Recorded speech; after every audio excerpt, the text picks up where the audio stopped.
If you're constantly battling low energy, cravings, weight control, watching your health slip away, listen up. There's a simple daily protocol they don't want you to know about that's helping people ditch their meds and reclaim their health. Up to 88% of Americans potentially suffer from some degree of insulin resistance. The Feel Great Protocol is a simple two-step daily system designed to help your body work with you, not against you. Step 1. Unimate, a powerful yerba mate extract clinically shown to boost mood, increase mental clarity, and support fat burning. Step 2. A patented fiber matrix called Balance. Taken before meals, it helps regulate blood sugar, curb cravings, and support healthy insulin response. That's it. No crazy diets, no meds, just science-backed support your body actually understands. Feel Great is perfect for you if you have low energy, weight control, high blood pressure, high cholesterol, poor sleep, diabetes, snacking, sugar cravings, gut health, systemic inflammation. This isn't a trend, it's a transformation. Start today to reclaim your health with the Feel Great Protocol.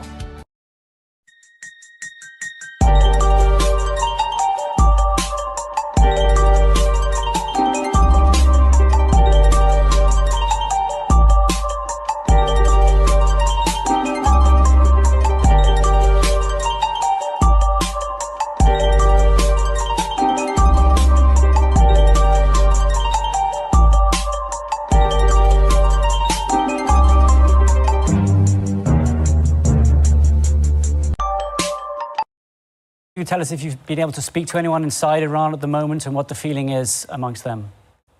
Yeah, so I'm in touch with some of our sources, part of the Immortal Guard, which is a group of a few million younger generation in Iran who have basically created a movement, a guerrilla campaign when the time is right to take to the streets.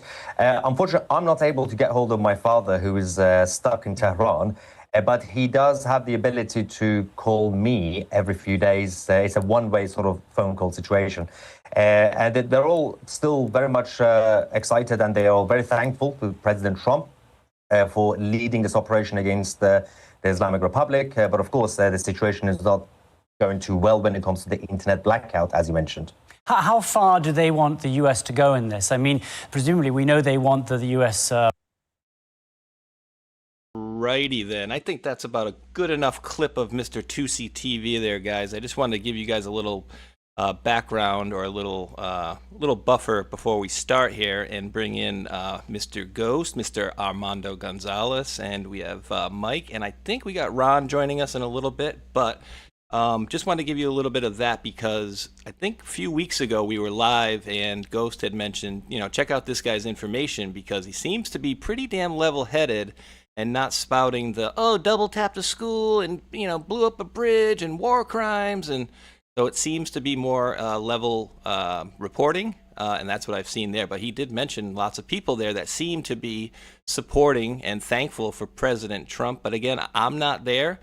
He's got many more contacts than I do there, of course. But we're going to bring in our wonderful 3 co-hosts that we have for now. And then I think we have another one joining us in a little bit. But I guess we could start with Mr. Ghost because he helped put all this thing together. And as you guys notice, I'm not usually doing a show on Tuesday nights, but for these guys, absolutely anytime. And maybe we'll make a regular thing of it. I don't know. But Mr. Ghost, what is going on today, sir?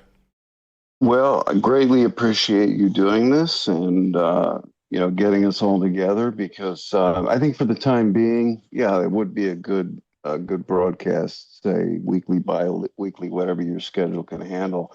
So we can, yeah, go through a lot of this and go through it with a little bit of clarity and maybe a little bit of extra information. And I know Mike's pretty well in the flow of a lot of things, and there are certain things, yes, he can release, and certain things that, yeah, I'll go into. But you know, this would be, you know, and Armando's always his perspective, and especially his, you know, dealings for, I think, an upcoming time regarding Cuba. All of this could be a good thing for the audiences, and you know, to help keep level-headed, smooth flow. You know, here's real information versus the unbelievable, let's say, cluster F of nonsense floating around out there. So thank you, Mike.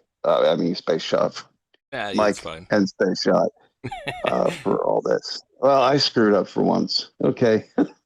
It's all good. So I mean, of course we have, we got the well, let's bring in the other two, and we'll just start top from bottom. Armando, we had you jumped on with me and Ghost a couple of weeks ago. Seems like a lot of people, and as much as myself, enjoyed your content on my channel. So I really enjoyed having you on. I'm glad to have you back as well. Of course, with Ghost and Mike as well. But yeah, very much enjoyed our first meeting. I think it was our first meeting live together. But in any event, definitely enjoyed it. But what's going on with you, man? Yes, indeed. And thank you for having me back on. Really appreciate it. No, everything is good. Like I said, I am just observing the Ringling Brothers and Bottom and Bailey circus act here, enjoying the popcorn. But yeah, I do have a nice little interesting piece on Cuba, on what's going on with that, which basically will coattail over to what's happening over in Iran with regards to oil.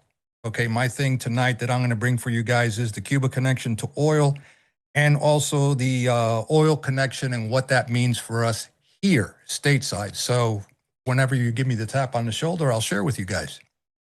Absolutely. And Mr. Mike, sir, how's it going? We don't say last names around here, but how's it going, Mike? Hope everything is doing well. And of course, we have a lot of prayers for Renee. A lot of people, pouring out the prayers for Renee and your situation. So hopefully things are moving in a better direction. But welcome aboard today, brother. Thank you, very much appreciated, and yes, thank you for all the prayers, the support, the thoughts, the donations. Absolutely means the world to my beautiful wife Renee. Yeah, there's quite a bit of stuff going on through the world and through the political realm. Military Sorry. Sorry about that. Yeah, and I've been speaking with my back channels over on the East Coast and getting a lot of different information that you wouldn't get through open source. And so some of it I can share, which is very pertinent. And the other stuff I did want to confirm with them to what I could not share. So I was approved for what I can share.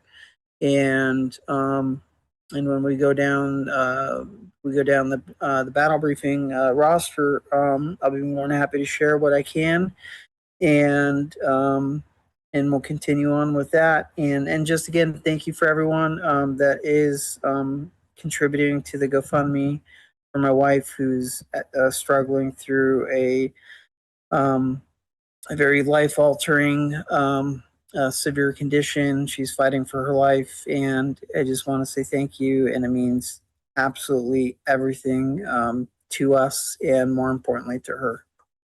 Absolutely. Absolutely. I'll tell you what, Space Shot, your audience has really come through. It's been impressive. And, again, tonight I'll make the plea because, again, none of us, like some have ventured to guess out there, oh, who's paying in the background? No, we're not getting a dime from any direction in any shadowy way or anything. We're not getting a dime to do what we're doing other than, we feel it's a duty to help others better understand. And not that we have all the answers, but we try to give what we do have with perspective and with balanced thought. And then, let's say, in a more improved version of, and that, people need that, a more improved version of how to interpret information from, let's say, these other worlds, such as military and intel. And it always helps. And in that way, it takes on a life of its own, and many more benefit from it. So just kudos to your audience for many reasons. Absolutely. And well, this is kind of before we get into the information you guys want to talk about, I just thought this was this was interesting. And since I have Ghost on, I figure might as well ask Polymarket says CIA just reportedly used secret tool Ghost Murmur to locate the downed U.S. airmen in Iran capable of detecting a human heartbeat from long range. And I'm like, ugh, that seems weird. And Wasn't so me. it wasn't It's me. first tech. First tech. It's like, oh my First gosh. tech. How do you know, like, a human from an animal or whatever, and how do the enemies? How do they not figure it out as well? And just as a really quick aside, guy, Ghost, I almost called you guy. I don't know why, but I've been telling people I'm a for a guy. few years. Well, yes, yeah, I guess it fits the description. But I do. It's funny. I have two friends that their names are Guy, so it's kind of funny. But I noticed, we were talking, off the air. And you're like, oh yeah, you should have seen our show. We were having some fun, and this I don't understand why people still go back to this clown, Alex Jones. Every 6 months it seems he's out there, and I put a compilation together, which I'm not gonna, irritate everybody by playing. But I wish I never met freaking Trump. If he called me, I'd tell him I never want to talk to you again. I thought Donald Trump was a better man, but you know what? I'm a better man than him, and so this is the muck that I'm dealing with. Well, because I'm a fat 30-year COINTELPRO guy, and nobody's blown my cover yet. But excuse me, sorry for that. But yeah, I've been losing weight this product, yeah, okay, et cetera, et cetera. I don't mind poking fun at him because he puts himself out with there. lots of testosterone in there. Yeah. Oh man, those pills are changing the shape of his head and his skull. But no, I mean, Get your get your methylene blue right now. Act now, 20% off. Get your methylene blue. Yeah. Yep. And between, excuse me, guys. correct me if I'm wrong, but I don't remember hearing President Donald J. Trump mention Alex Jones' name. I know he did maybe a couple times before he was elected, but I have yet to hear him, and I could be wrong, maybe it's out there, but maybe he's saying, Alex Jones is a great guy, but I've never heard him mention that dude's name once. So that should tell people all they need to know. But I don't remember what it was about, to be honest with you. All I right. let's put it this way. Jones and people like him in my daily dealings don't amount to more than, say, me dusting off my TV screen, honestly, because it is what it is. It's showtime, folks. Mm-hmm. I'm not attacking you, Alex, directly. I'm just saying you shall know them by their deeds, and I'll leave it at that. Yeah, I mean, and this is what it is too. It's war crime alert. They're double tapping schools. They're taking out bridges and civilians, and it's war crimes. And so that's what you got on one side. And then you got the other side that's like, wait, we have a really horrible IRGC and the basically religious fanatics that are there that took over the country.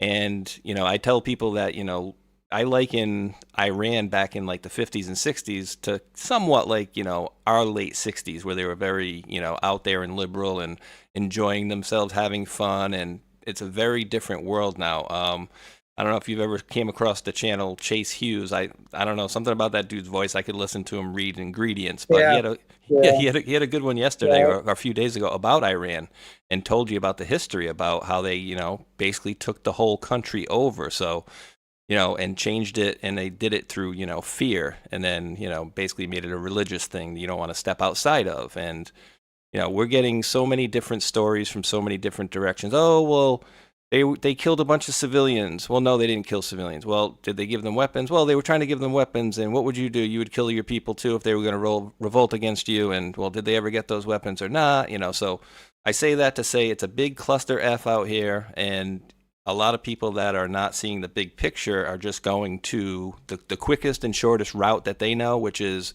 war crime, bad guy. Trump's in a panic, doesn't know what he's doing. And so I don't know which way you guys want to attack it, but I'll also put out the narrative that there's two narratives going out there. I don't know if you guys, caught the the rescue of the downed pilot versus where are they going after uranium? Where are they trying to do another op that they try to distract from? So that's not my ballpark. That's your guys' ballpark. So Ghost, if you anything you want to say on that and pass it around the horn.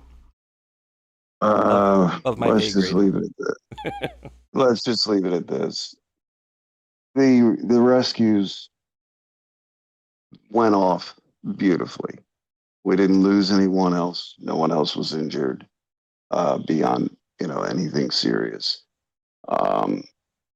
What that all really attaches to and entails, I think there's been again a lot of the diffusion and distraction and disinformation regarding a lot of things. So I would just again say, be careful as to what you read into something just because somebody on X or whatever platform has said this or intimated that. A lot of it doesn't need to be known. It was a coup the CIA pulled off in putting out to the countryside there in Iran that, yeah, we've got them both. Why? Well, that slowed up the, let's say, over response or sufficient response of IRGC and its sympathizers, slowed that up because, okay, well, they got them. Well, in reality, no, that wasn't the case. And now people know. And whoever leaked it out in the meantime needs to be taken to task because, these are the kinds of things that get people killed. When you have a full bird, I'll say this very quickly. When you have a full bird colonel as a weapons systems officer, you have someone who loves his job, is probably not a politician trying to buck for that first star. Or if he is, it's through command and operations and doing his job. That kind of individual you cannot have fall into the hands of the enemy because then other proxy supporters get access to that. And you don't want that kind of thing out there. So, yeah, CIA did a beautiful job in diverting and making sure information flow all the way to the ground was to the best advantage of recovering that weapons systems officer. The pilot, yes, already been taken care of. So I don't know. I want to leave all of that at that. But Mike, if you want to chime in, I would prefer that because I don't want to go anywhere I shouldn't. Yeah, I think the CIA did an excellent job. This is one of you can say their second rendition of the second time in Iran and rescuing people out of Iran. Yeah, I'm not gonna say it's the second time, but the second time publicly per se. And with the human biotechnologies programs that they were using to locate the pilot. That's an astounding feature that is now publicly known. And it's absolutely brilliant, the way they pulled it off. Absolutely brilliant. And the backstory of that the pilot was, from what I had heard and read, was that he had I think he had wounds in his leg. I believe it was right leg, if I'm correct. He's sustained like 15 Gs, they estimate, in ejecting. Right. That's and he had injured his leg, and he did a 5-mile trek to the took top his of the ankle. mountain. Yeah. And and that's reaffirmation, for the PT programs. This is exactly what the PT programs in the military are for. It's just not a 1.5 mile run. We need to do 5 to 6 mile runs, every other day. Up a mountain with a fractured ankle. Right, absolutely. And and that's what saved his life is, he pushed through the pain, he pushed through the grind, And, ultimately, it led to his safety, and the exfil teams came in and, swooped him up and got him out of there, with a bunch of tier 1, tier 2 soft teams in support capacity, assisting in that along with the agency. So, absolutely exceptional. Absolutely exceptional. And I give nothing but kudos to them. And even if there is other pilots that are possibly or maybe that are downed out there, they're doing the exact same thing. That if it's not on the news or the media, they're doing the exact same thing. We always bring our guys back. We always bring them back. As we That's- should too. Yep. Yeah, and it's a great thing. It's something that is a cut above 90% of all militaries out there. I'd say there's a few European services that are of the same mind with their own people, but try being a Russian soldier and being caught in a situation like that. You're not the Russian, Chinese, especially Chinese. You're going to be treated as a statistic, and hopefully you'll take your lethal pill before they get what they get out of you. And that's basically just doctrine that has not really grown much since World War II. If there was let me put it this way, and I'll leave it to this. If there was a ground confrontation between US and Chinese, most of the Chinese would be running at us, then throw up a white flag, because if they turned around, they're going to get shot by their own people faster than we would. Wow. So there's so much differences in military culture, and ours. Yes, it's great for the idea that you matter, even though you're a number among thousands or hundreds of tens or hundreds of thousands, depending on your specialty. You matter. And if you're out there on the edge and over, well outside the wire, over the line with the enemy, that you're going to get that kind of treatment. It's not only the honorable and amazing thing that our military sticks to, but it shows that we care, and morale is paramount, especially in situations like this. So, yeah, nothing but praise for everyone in that operation. Absolutely. 100%. Armando, did you want to add anything to this, sir? I just wanted to give kudos to the CIA for their diversion tactics that they pulled, basically to get the enemy, off balance and say, hey, yeah, we got them and we're all the way down over here, when in fact that was just a complete tactical diversion maneuver, if you will. So great job as far as the agency boys did on that. Second thing is those aircraft that were carrying the helicopters to go ahead and exfil that down pilot landed in soft sand, which was, they knew what they were getting into, so they weren't going to retake off again. And especially kudos to the green shirts, as I would call them, the ones that actually affixed the rotor blades, with split-second timing. I'm pretty sure they have maneuvers like a NASCAR team does when they're changing tires in a car that comes into the pit stop. They're just that good, that precise, and that lightning fast that got those helicopters off the ground so they can get on mission. And then they called the strike team in to take out the avionics on board those two aircraft and blew it to shreds, because you don't want that going in the enemy hands. So this was a beautiful team effort by all of those involved, and kudos to them, man. This was absolutely kick-ass. It really was.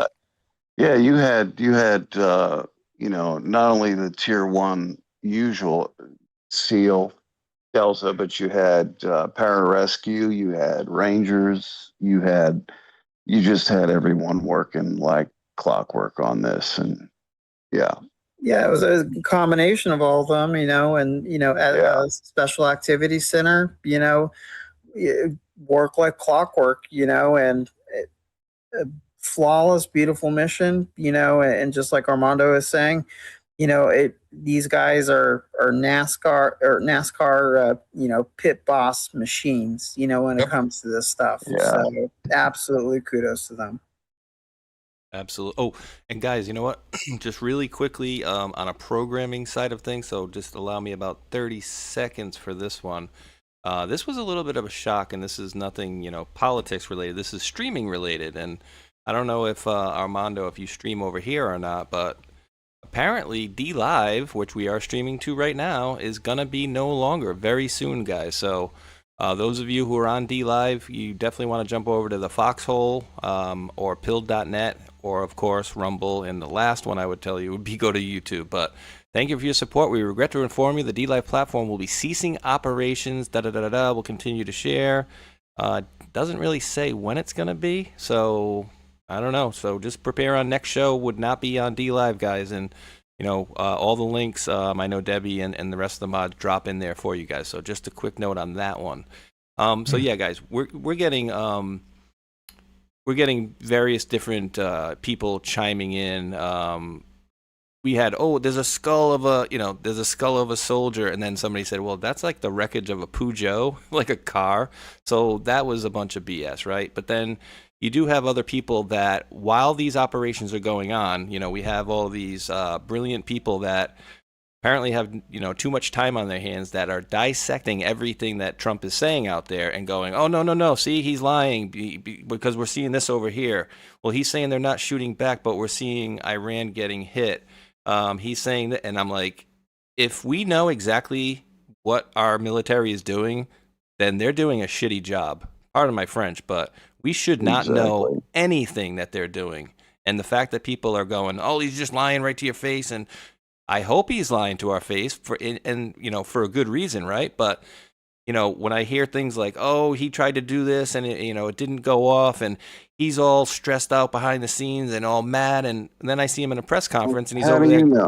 Yeah, exactly. But he's over there giggling on these press conferences, and I'm like, you can be a good actor, but I know me, when I get into a mood, I can't just put on a smiley, happy face. When I'm in a mood, I'm in a mood. You know what I mean? And so I don't know how somebody's so frantic behind the scenes, and then he comes out for his press conference and he's like, oh, see this guy over here? He's central casting. And and I'm like, he doesn't seem stressed to me at all. So that's, you know what the problem is?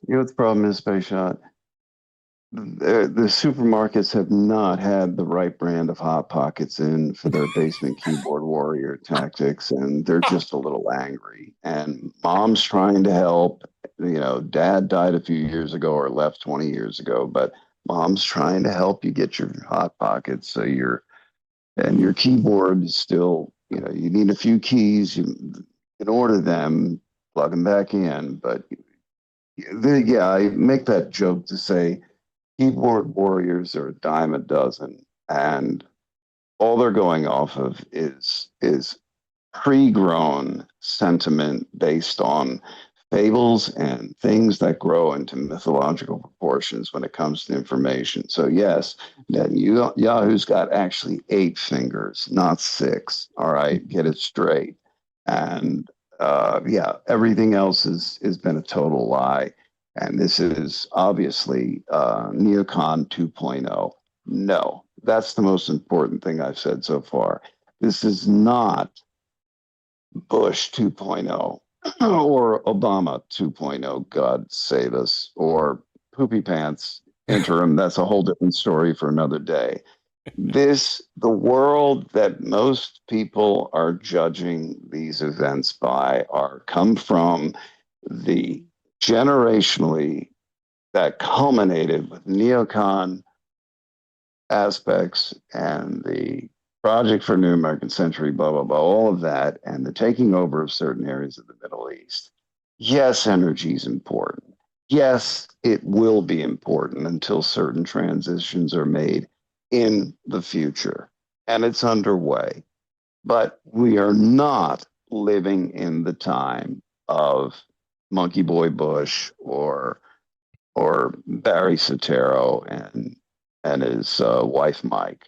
We are not living in those times.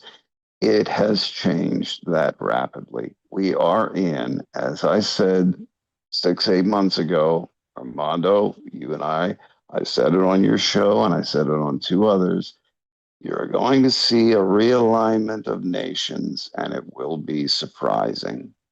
And it still remains to show you that. But you should be seeing all the heavy data points with that.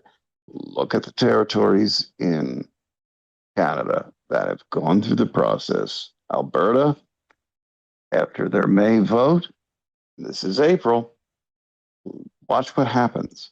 Watch what happens with the others, to where we're contiguous all the way to Alaska, and the amazing resources and people of that country in those provinces that come with it, that simply want self-determination and justice and feel they can get it through U.S. statehood, and they will as the future progresses.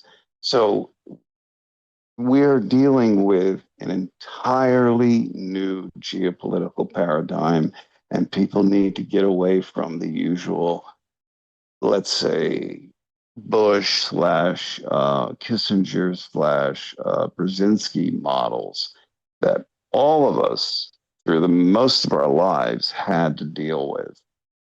And it's a different time, different day and age, geopolitically.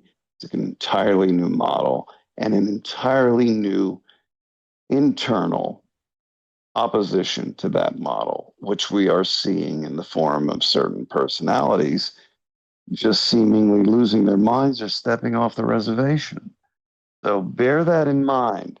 Everything needs to be looked through the proper lens and anew, not what your sentiments bring you to an emotional knee-jerk reaction of, well, this is just neocon 2.0. No, it isn't by a long shot. So yeah, the emotions need to be healed for sure. And Ghost, let me well, if you want, I don't know if you have anything to finish your thought, go for it, but I was just going to read this because this is okay, good. Let me read this from President Trump, because this is exactly 4 minutes old, and then I'm going to set you guys up with another quick little story to set the table for you guys. I'm sure you'll be able to feast on it for quite some time. President Trump from 6:32 this evening, based on conversations with Prime Minister Shehbaz Sharif and Field Marshal Asim Munir of Pakistan, and wherein they requested that I hold off the destructive force being sent tonight to Iran and subject to the Islamic Republic of Iran subject to them agreeing to the complete, immediate, and safe opening of the Strait of Hormuz. I agree to suspend the bombing and attack of Iran for a period of 2 weeks. This will be a double-sided ceasefire. The reason for doing so is that we have already met and exceeded all military objectives. That right there, that line right there is very important for me too. And are very far along with a definitive agreement concerning long-term peace with Iran and peace in the Middle East. We received a 10-point proposal from Iran and believe it's a workable basis on which to negotiate. Almost all of the various points of past contention have been agreed to between the United States and Iran, but a 2-week period will allow the agreement to be finalized and consummated. On behalf of the United States of America as president, and also representing the countries of the Middle East, it is an honor to have this long-term problem close to resolution. Thank you for your attention to this matter, President Donald J. Trump. That one right there is, we've already finished our military objectives. We've exceeded our objectives, and we know what they said, and they also said we may have different objectives than a certain other country that I don't know who the leaker was from. It was suggested that maybe it was somebody close to Bibi, but then we heard something on the other side, and I don't know.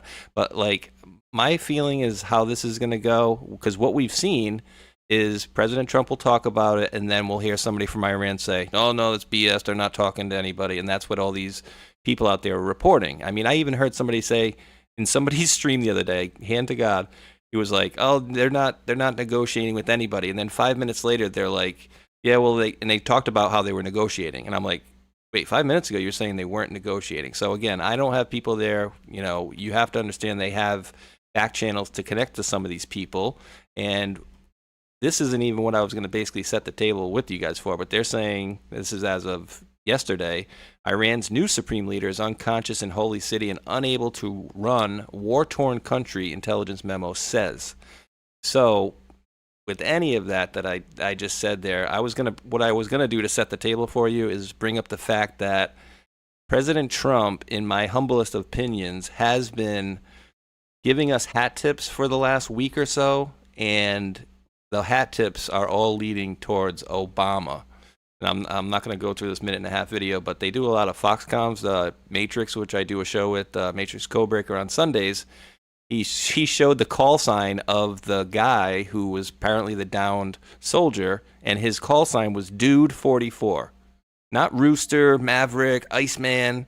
It was Dude 44, right? And then President Trump later on goes on and says, hey, I'm not going to tell people when I'm going to attack you. What am I going to tell you? It's 9:47, and then 9:47, Iran next. Retweet days after. Retweet Kenya. Again, we're talking about Obama. So it seems like this and many others that they're kind of referencing Obama. And then again, we know about the billions in cash that he had sent over there. What was that for? Was it for more nuclear stuff? Was it to push all the stuff that the anti-Trump stuff? All of the above. So I just said a bunch of, blah, blah, blah. So take it up. Before we get to Take that, the mic from me. could you give me the platform and timestamp on that first statement you read from the president? From the president was 6:32 p.m. today. So literally 9 minutes ago. And what was that? 18. That's the True Social post. True Social. Okay.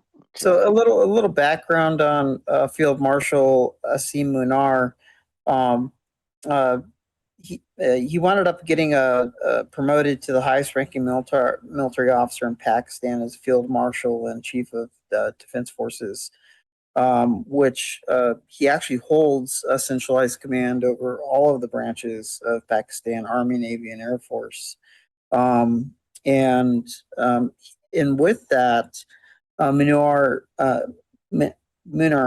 excuse my butchering of names, I'm bad at last names, is not just he's not just a military field marshal per se. He's actually a strategic geopolitical broker between major powers, and that's actually between Iran and the U.S. right now, as well as with Israel when Israel does come in.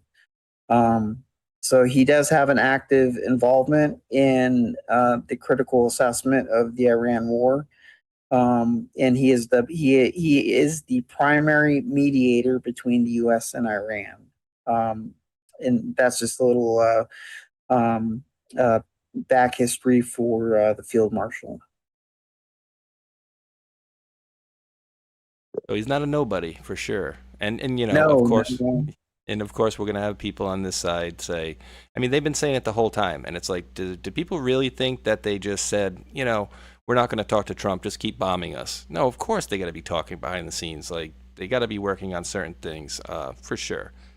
Ghost, were you looking at the timestamp on that? I was trying to look at that one for a timestamp to see if it was anything for the drops. What was the timestamp on the first one? Was 1832? That would have been 1832. And in the drops, that one's talking a lot about Haiti. How many in Washington and those around the world worship the devil? The first one that you dropped, that was this one right here. The long one, the first one you read. Wasn't that it? I think that was it right there. No. Okay, yeah, 6:30. Yeah, 6:32 p.m. Okay. 7 April. That was just a few minutes ago. That's Eastern. Yeah, this is all in Eastern, so it would have been 11 minutes 11 minutes ago. And of course they all say no, we're not, it's not happening, they're not really talking and blah blah blah blah blah, but remember also this too, Space Shot, when we came on last, we said it and we've been talking about it. Ghost and I have been talking about it for 2 years. Okay, over on the platform, over on my side there. The closer that we get to July 4th, the closer that we get to the midterms on a weekly basis, starting the first week of January this year, the propaganda, the misinformation, the deepfake videos, especially on X, and I'm not pointing them out as bad, but all I'm saying is it's the go-to right now, along with the other platforms, you're going to see this intensify. You're going to see stuff that makes zero sense, stuff that is absolutely shocking. And we're experiencing that right now, aren't we? Because here we are, starting off in April, May, June, July. We got 90 days before the 250th of this country, right? You can bet your bottom dollar that within the next 90 days, we're going to see something. What that is, I don't know, but it's going to be big. And it's coming. I'm telling you, it just is. And there's so many people that, you know, are feeling, you know, that's one thing I think people are short-sighted about is like there are at least tens of millions of people just like all of us that are wanting and waiting to see some change. So I was telling my buddy offline the other day, I said, whether you think, you know, if you think President Trump, you know, is turning his back on us or whatever, I said, it's going to happen one way or the other. If it happens to happen, you know, has to happen the bad way or the more, you know, tumultuous way, then it will happen. But either way, we're going to see some change in this world because there's too many of us that are awakened by all this information. I don't want to say woke. I don't hate that word, but there's so many people that have all this information about all this fraud that they've been doing for decades and centuries, and many of us want to see this rectified and soon. Absolutely. So who's got an opinion on how soon? It depends on, let's say, what goal you're talking about, and that's not a cop out. No, definitely no. I get you. No, what goal are we referring to? And you know, as far as the, let's say, breaking of things and killing of key people, yeah, that's pretty much at a saturation. However, there's plenty of the Iranians have shown to be good at one thing because, yes, working at such an extreme deficit with them projecting and making war plans for this kind of thing, they're going to master, even if it's small, but ambush tactics to the max. It only serves them. They have plenty of, let's say, mountains and topography supports the ability to do anything from, say, a small dugout section in the base of a rock in a well-hidden valley, 3 or 4 guys with man pads, and if anything happens to come within their range, they've got a shot. These kinds of things that can be, over time, an issue and the best attempt at degradation of our forces and our, let's say, objectives with regard to either air or ground. Air primarily right now. They're playing a very good game of ambush, cat and mouse, scoot even before they shoot game. So this is what makes it a bit difficult and dangerous, and why you had the aircraft go down the other day, for example. That was, from what I understand, just a portable manpad system and a newer type of, let's say, not a newer type of, and correct me if I'm wrong, Mike or Armando, but correct me if I'm wrong, but a newer type of warhead that takes into account the idea that the missile may not be able to track a stealth aircraft. So you're talking about a shotgun effect. Yeah, you can talk about it. It's out now. Yeah. Then on an F-15, that shotgun effect would be much closer and more accurate and effective, and that's what was actually utilized. A small MIRVed warhead, not on the size of a Poseidon, old Poseidon, or Trident missile, newer Trident, or Minuteman ICBM, but think of that miniaturized. Think of the MK2. Okay, which back when I was in, it was called the Rockeye cluster bomb. It was a laser-guided bomb, the second generation of it. I experienced the first and the second that went on the belly of the F-14 of the Tomcat. And what is the Rockeye? Well, it's a cluster bomb, basically is what it is, laser-guided, the MK2, right? Well, they have that technology now, but in a missile system. Think of not a bomb, but think of a missile that's got rock-eye capability, like Ghost just said. It has a 12 gauge, if you will, double-aught buck shotgun effect. Think about it that way. Bananas. Yeah. And so, you know, he's president. So that's one point of contention that, you know, the people are saying, like, President Trump's like, you know, we wiped them out. They got nothing. They can't do anything. But we are seeing damage, you know, going down. Thankfully, you know, nothing over here, of course, but we are seeing what looks like hits and reports of hits all over Israel. And so they're reporting that they're not, I think, what are they saying? That, you know, they're only getting like, you know, 20% or 30% of the projectiles that are heading into Israel. And again, I don't know what's fake and what's real out there. It's just, there's so much stuff coming out, and what adds to it is you have all these jerk-offs, pardon my French, that are out there posting, oh, just in, breaking news, and then you've come to find out half of them are 4-year-old videos. So, block those people and unfollow those people immediately. But that's the reporting that we're getting. So I'm just, you know, I'm always trying to bring to my audience the best information I can, but it seems like the fog of war is very foggy lately, to say the least. And it should be that way, right? Like, again, we don't forecast our moves, like he said in that post. We don't sit there and tell you, oh, we're going to come in at 9:47 and, you know, wait at the front gate for us. So there has to be some of that stuff. And, you know, a lot of that came from, oh, well, the pilot went down here and you think he really hiked 200 miles here. And it's like, fog of war, guys. Let's wait and see how this stuff plays out. So, again, I mean, I don't know.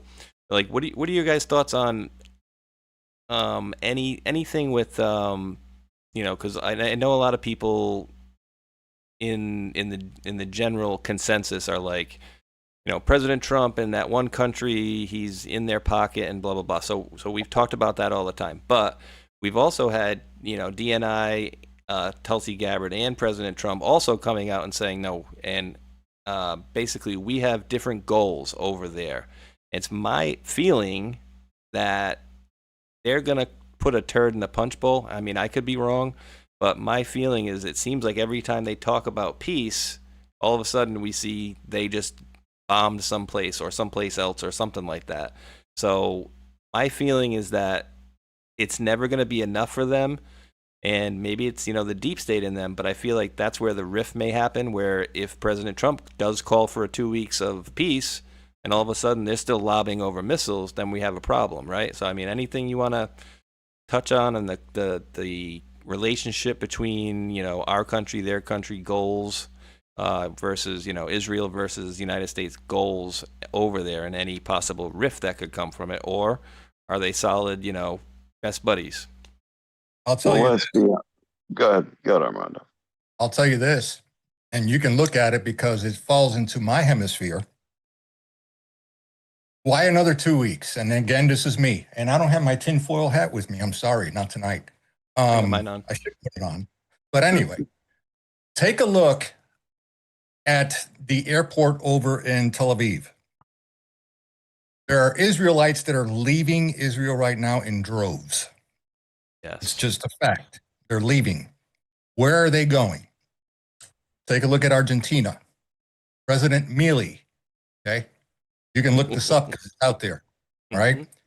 He just gifted Bibi Netanyahu, who they just met recently, over 100,000 acres of land in Argentina to set up Israel 2.0. Why is that? Gee, I don't know. I'm just going to go out on a limb here and say that Israel is basically screwed.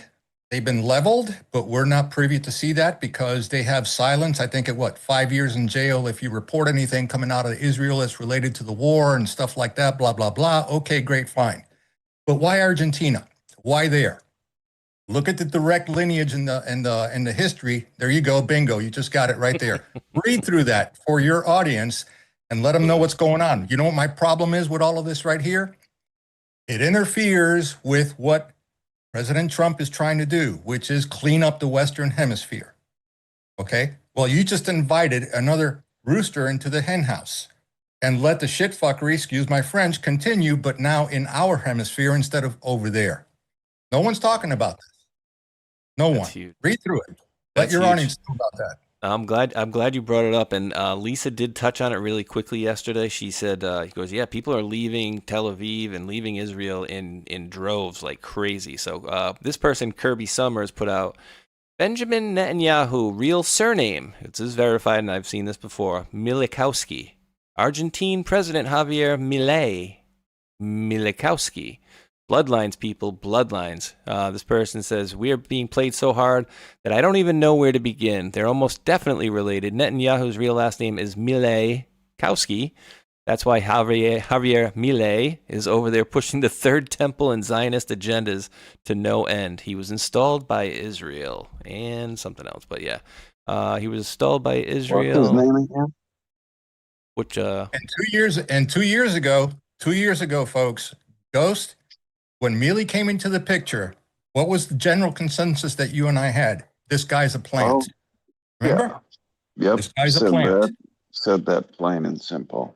There you go. And it'll be it'll be revealed in the fullness of time. And that's something I would also caution the audience to always be aware of. Yes, most, if not all, in one form or another, things are revealed in the fullness of time. And you just have to give certain aspects patience when you're looking for any number of outcomes. Give it the patience it requires. And you just made a perfect point, Armando. you guys didn't buy the whole chainsaw thing? I mean, I thought this dude was over the top, and I don't know. I get feelings from people when I see them. Like I don't know. Like I just got the feeling from him. He was not like a genuine person. He to me, he looks so much like friggin' Robin Williams. It's like I was going to say, I hope you weren't attracted to him or anything. No, oh, definitely not. He's not my type. I like the guys with beards. No, but no. But you know, it's all these friggin', you know, these bloodlines, and unfortunately, you do have some folks out there that will say like, you know, BB's a good guy, and he, you know, he's being made to do what say like the deep state over there is telling him to. And I'm like, well, I remember videos from him being recorded. I think it was late 90s, early 2000s when he was in somebody's house, and he basically said, I tell USA what to do and they do it. So he was kind of bragging on that. That was in 1996. I got a picture of that. Good memory, huh? I knew I was in the ballpark. Yep. But yeah, but I mean, yeah, he said that, and you know, they asked him, and I almost look at that like a blinking neon light when I see a video where he's walking by and they say, "Oh, what are you reading?" And it's like Rome versus, was it the Jews versus Rome or something like that? And he's like, "We got to win this one." Well, who's Rome? You know, obviously they're not talking about Rome being Rome. Rome is the United States, right? So I looked at that video almost like, well, who's Rome and who's the Jews? Exactly. All right, Those this who is a pretend to thing, be. and if you know, let's make a differentiation here, and this is something that I try to do with audiences. Look, anyone, when you think of the Zionist agenda, think globalist, because no, it is not the Jews.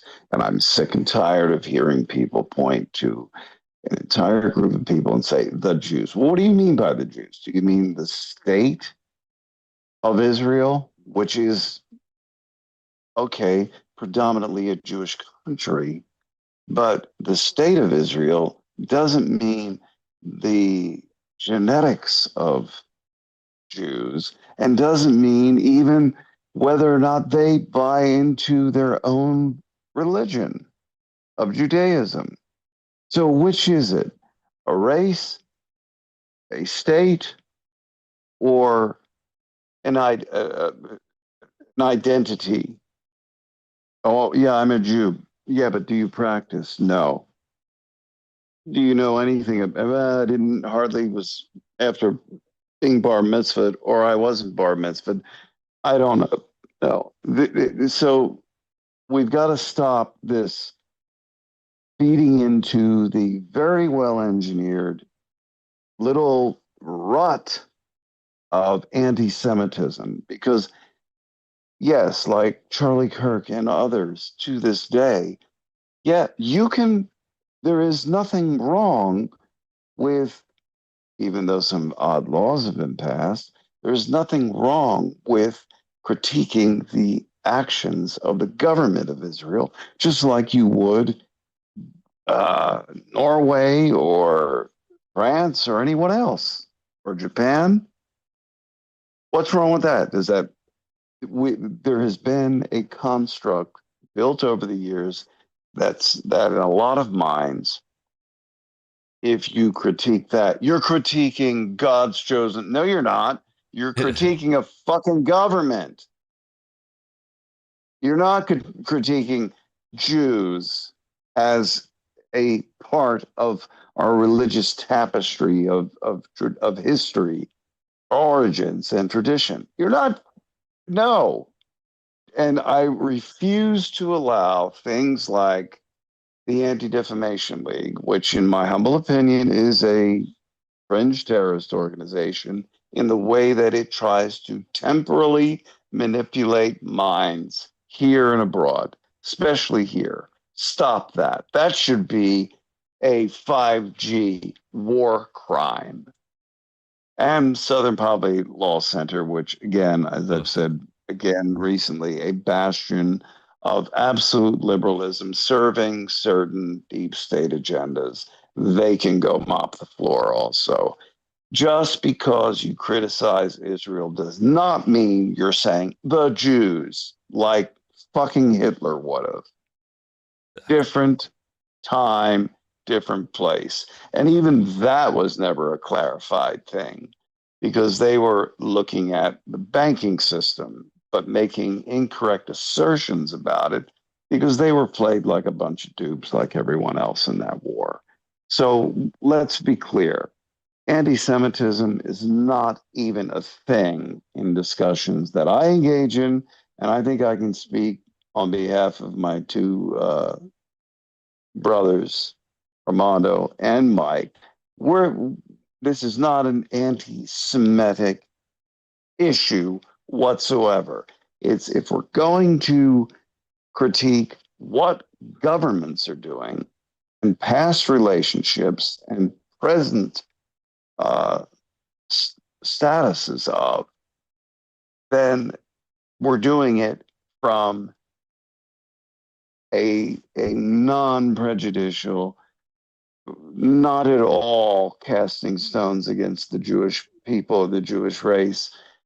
No one should be doing that with them or anyone because of the contributions the Jewish people have made to the world as a whole throughout history. You think So it's kind of we are taking it from a totally geopolitical, sociological, and then into more esoteric aspects of temporal manipulation, intelligence, etc. So yeah, I look at it like people need to know that.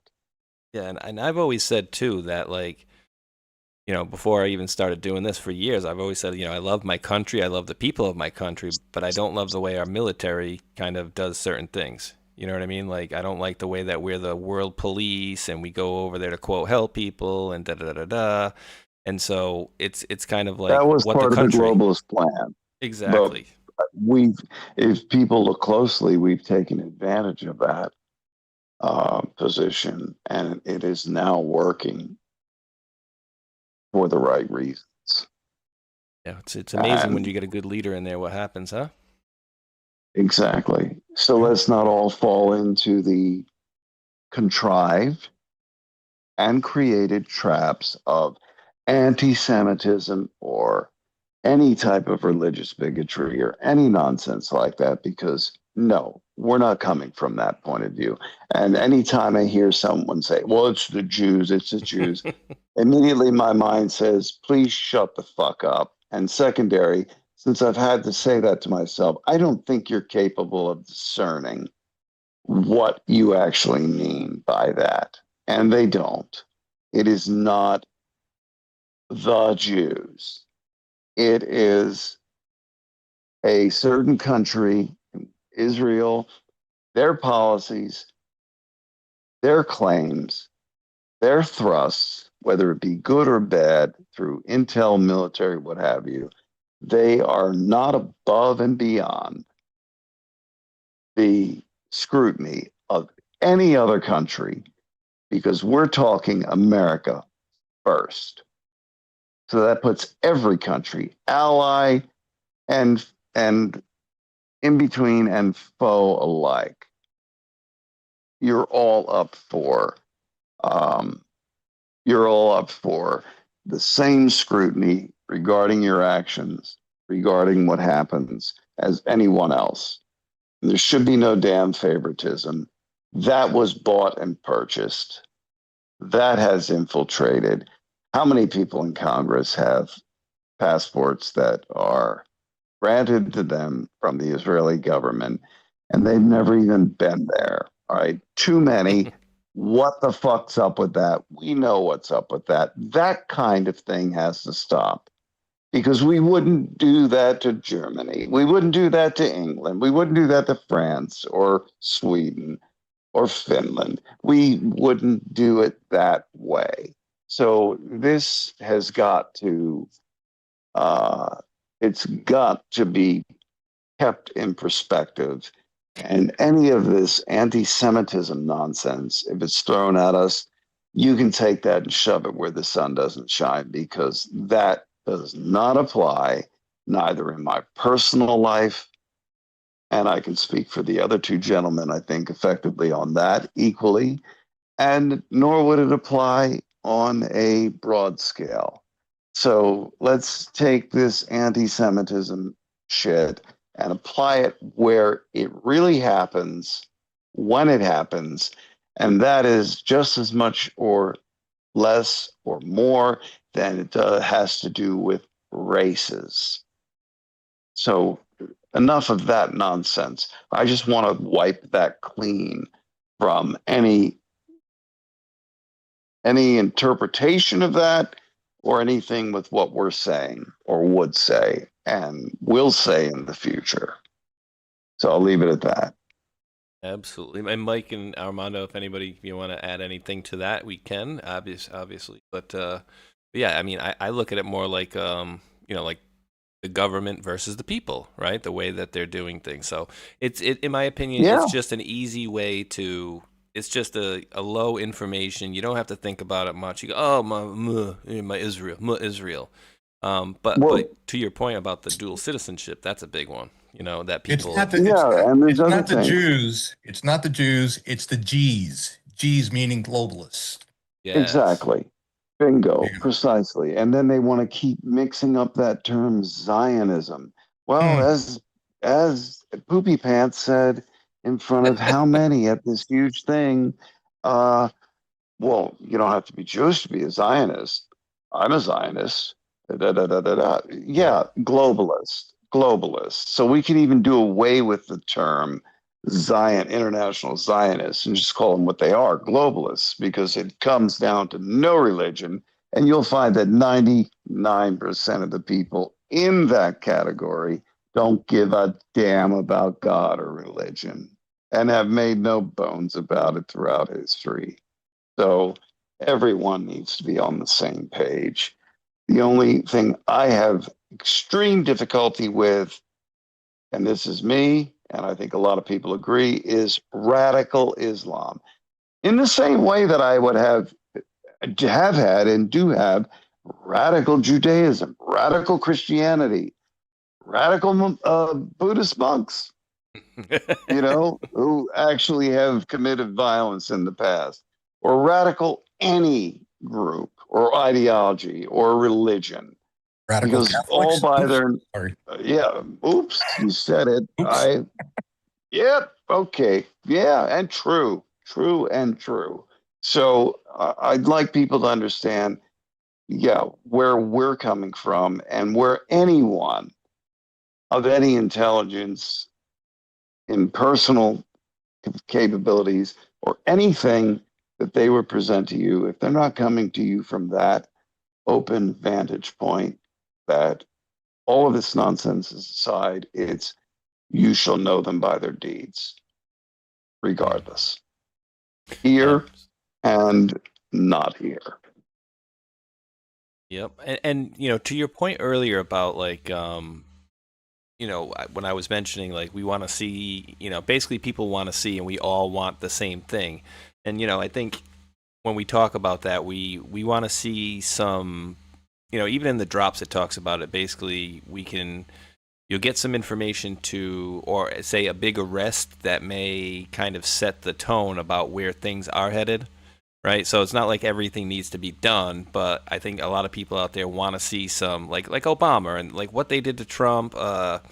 Let's just say, at the very least, what they did was treasonous, right? With the elections alone, with the Crossfire Hurricane, all that stuff, stealing or trying to steal the 2016, 2020, midterm, everything. Like all these things that they've done, and we look at it on our side and we're like, oh, Kevin Kleinsmith, he got, a slap on the wrist, 6 months probation or something like that. He changed a friggin' CIA email that said, no, Carter Page is not working. He was never a confidential human source for our country.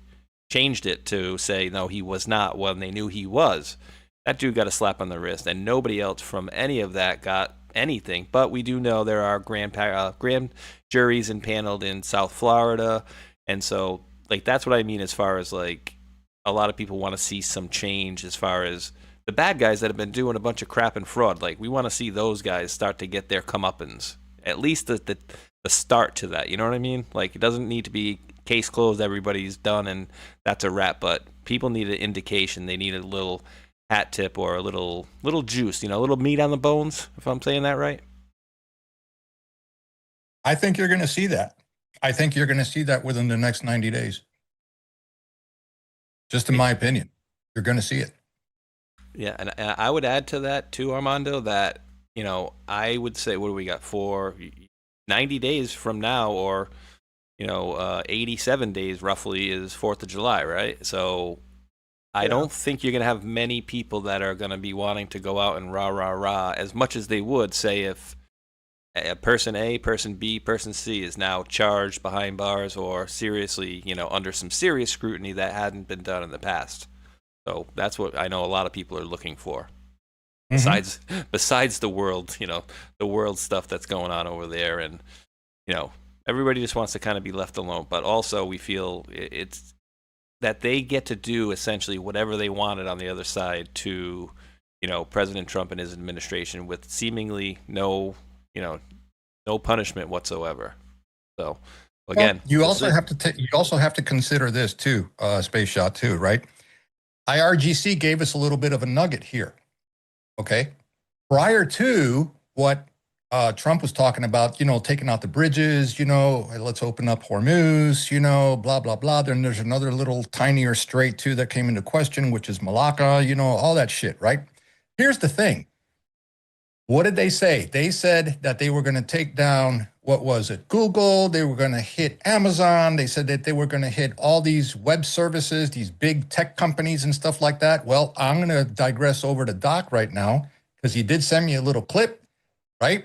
In your geographical location there, that massive 6-alarm fire. Can you shed some light on us over, I think it was what, Ontario County or something like that? Who was affected? Yeah, so in the early hours this morning in Ontario, California, there was a 1 million, just about a 1 million square foot logistics hub center that was set on fire. And the primary contractors for this hub center was the Kimberly Company. Kimberly-Clark, yeah, thank you, Kimberly-Clark, and they supply all sorts of paper goods to the defense, to the DLA, to DoD, to the armed services, and in the early morning hours, a couple eyewitnesses came out when the local news got on site, stringers got on site, and the employees, the eyewitnesses, were saying that there was explosions going on, and this huge and very, very, very, very large center caught on fire to be a 6-alarm fire. And this is one of the largest fires structure fires in Ontario, California, business-wise, that we've seen to date so far. And the police, the Ontario PD, and with others have stated they have one in custody so far. They're doing their investigation with that person, to make sure if that person said arsonist is who he is, or it may turn out to be something entirely different if that is the case. But you have a 1 million square foot facility that's set ablaze, in which you have, besides Kimberly Clark, you have other tenants that are, I won't name those tenants, but those tenants are affiliated with the military and the government and contracted to do certain things. And that entire 1 million square footage allotment is just burned to the ground.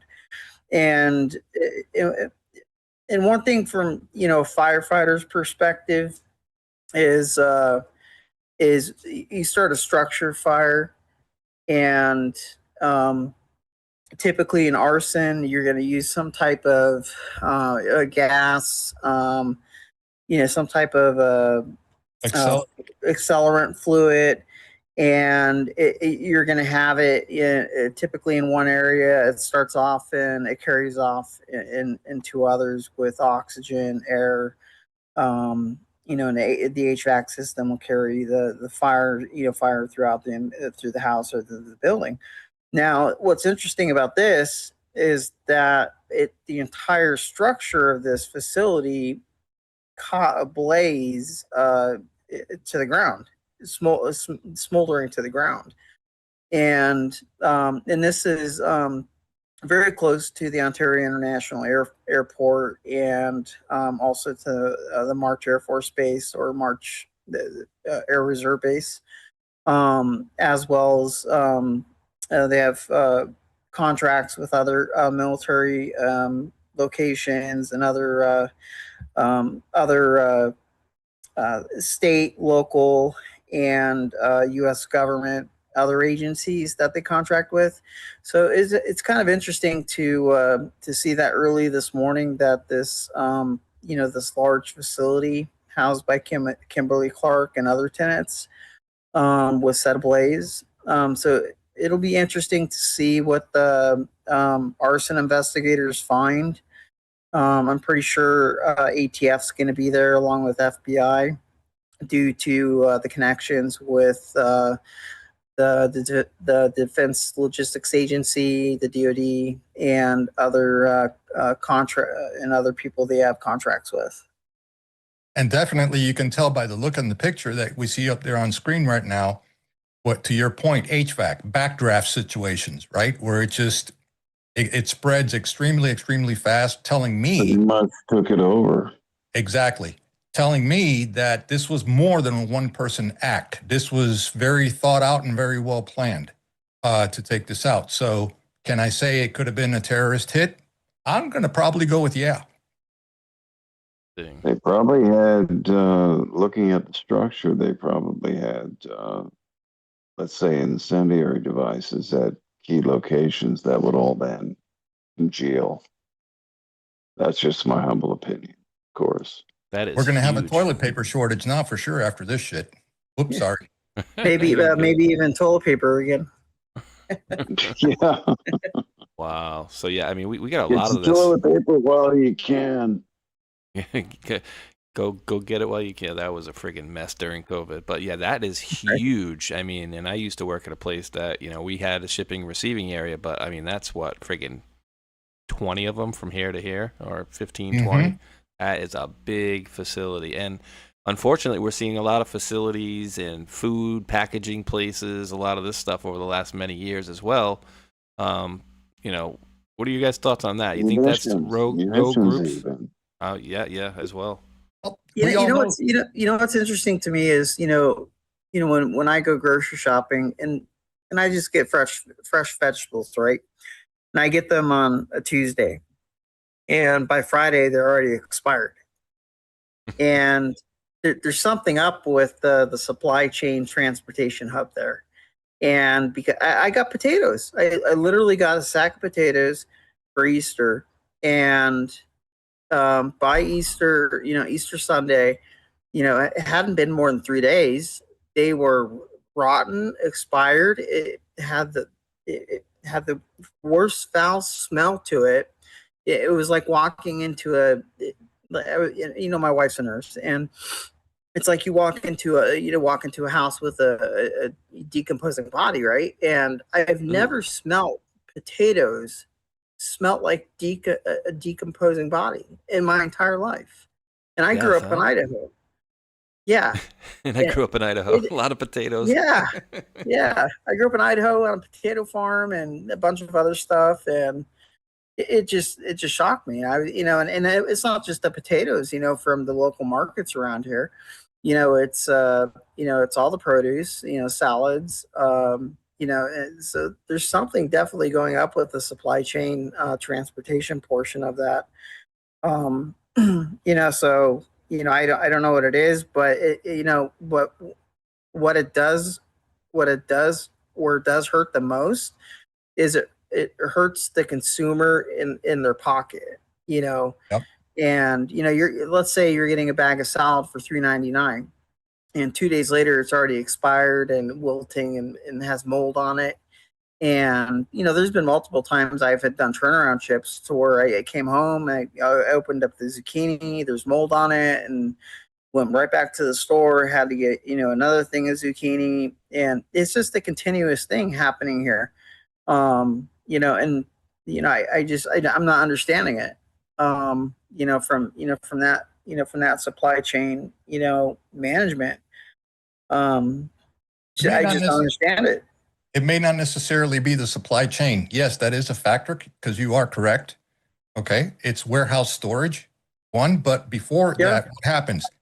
It's the processing of those veggies. You know that everything gets gassed. Apples, bananas, pears, whatever have you. It all gets waxed. It gets coated. It gets processed. It gets gassed, all that stuff. Well, they tell you it's just to preserve it longer. Well, I'm pretty sure you can mess with the formula and make it shorter. Why?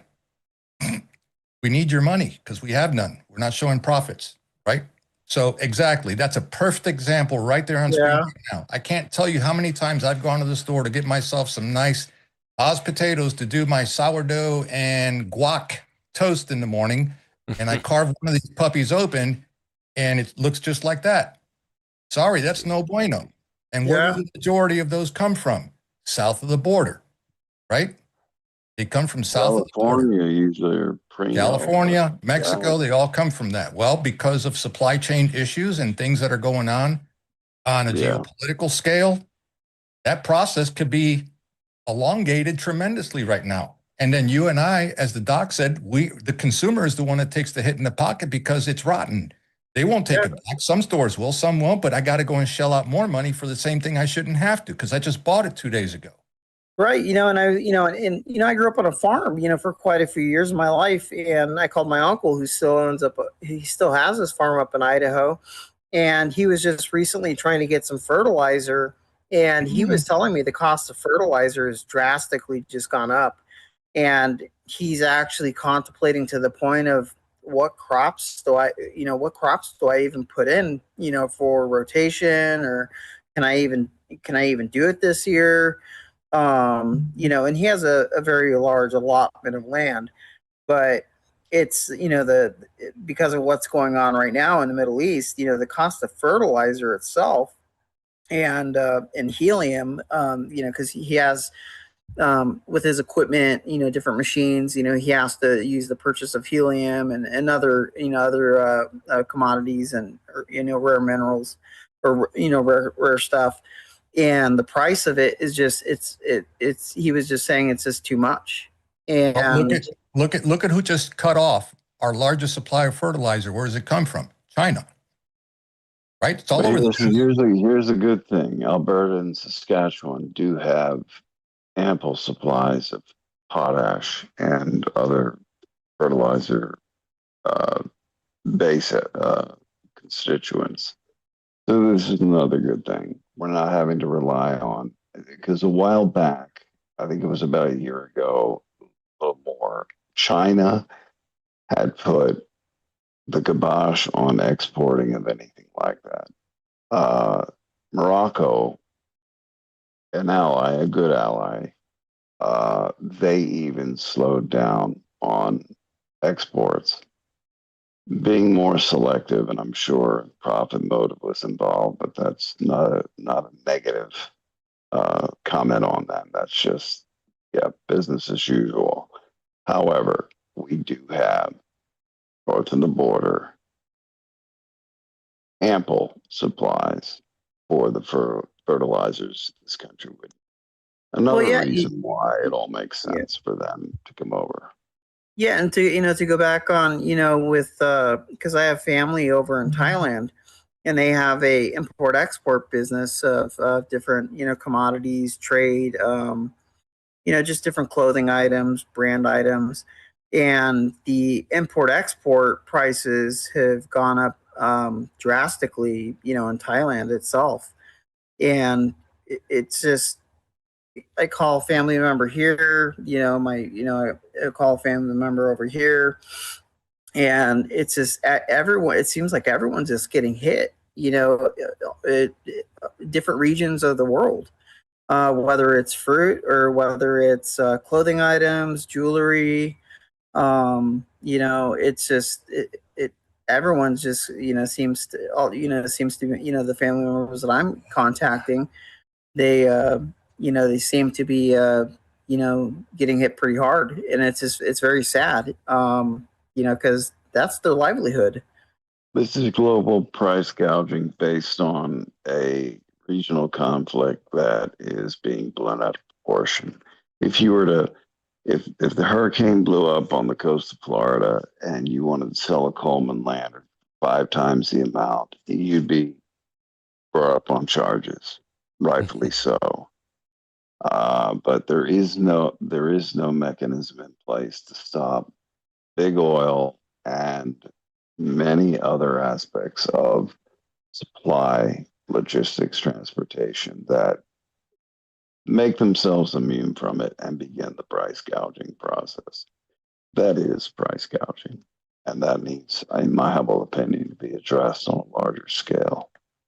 Did you guys happen to notice if any of the fruits and veggies you're grabbing have this Bill Gates APEEL appeal on it? And so Yeah, they have them. They have them in Stater Brothers. Yeah.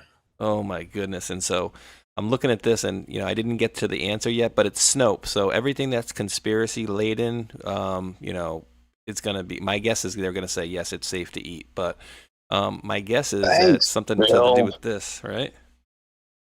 Yeah. There were things going on against Gates. Was heavily involved in trying to take over, and still is, huge tracts of agricultural land, offering outrageous prices. Now, some of the families I know that are huge into cattle ranching, farming, all of it together, were basically telling him, stuff it, turn the other way. We're not interested. We don't care how much you're paying. We don't need it. And that was a blessing. But for not your mom and pop, so yes, it did affect them heavily. But your mid-range, 10, 20, 30,000 acre farms, family farms, there were there was water source poisoning. There was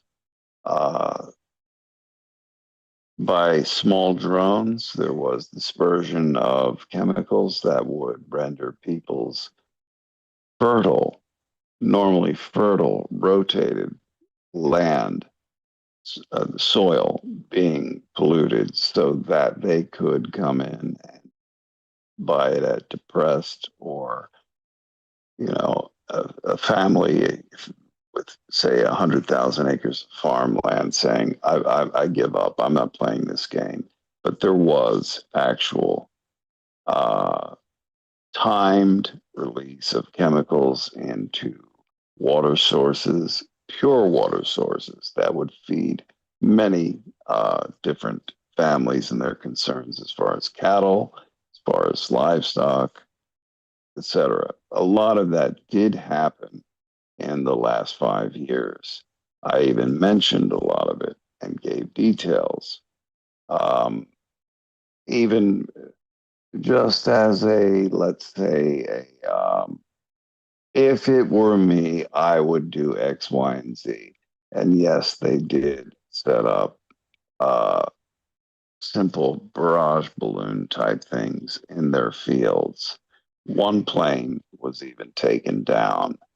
A helicopter clipped one of the balloon wires, was taken down, and it was wiped clean and covered up rapidly, both of them, because they were in the wrong. They were breaking law.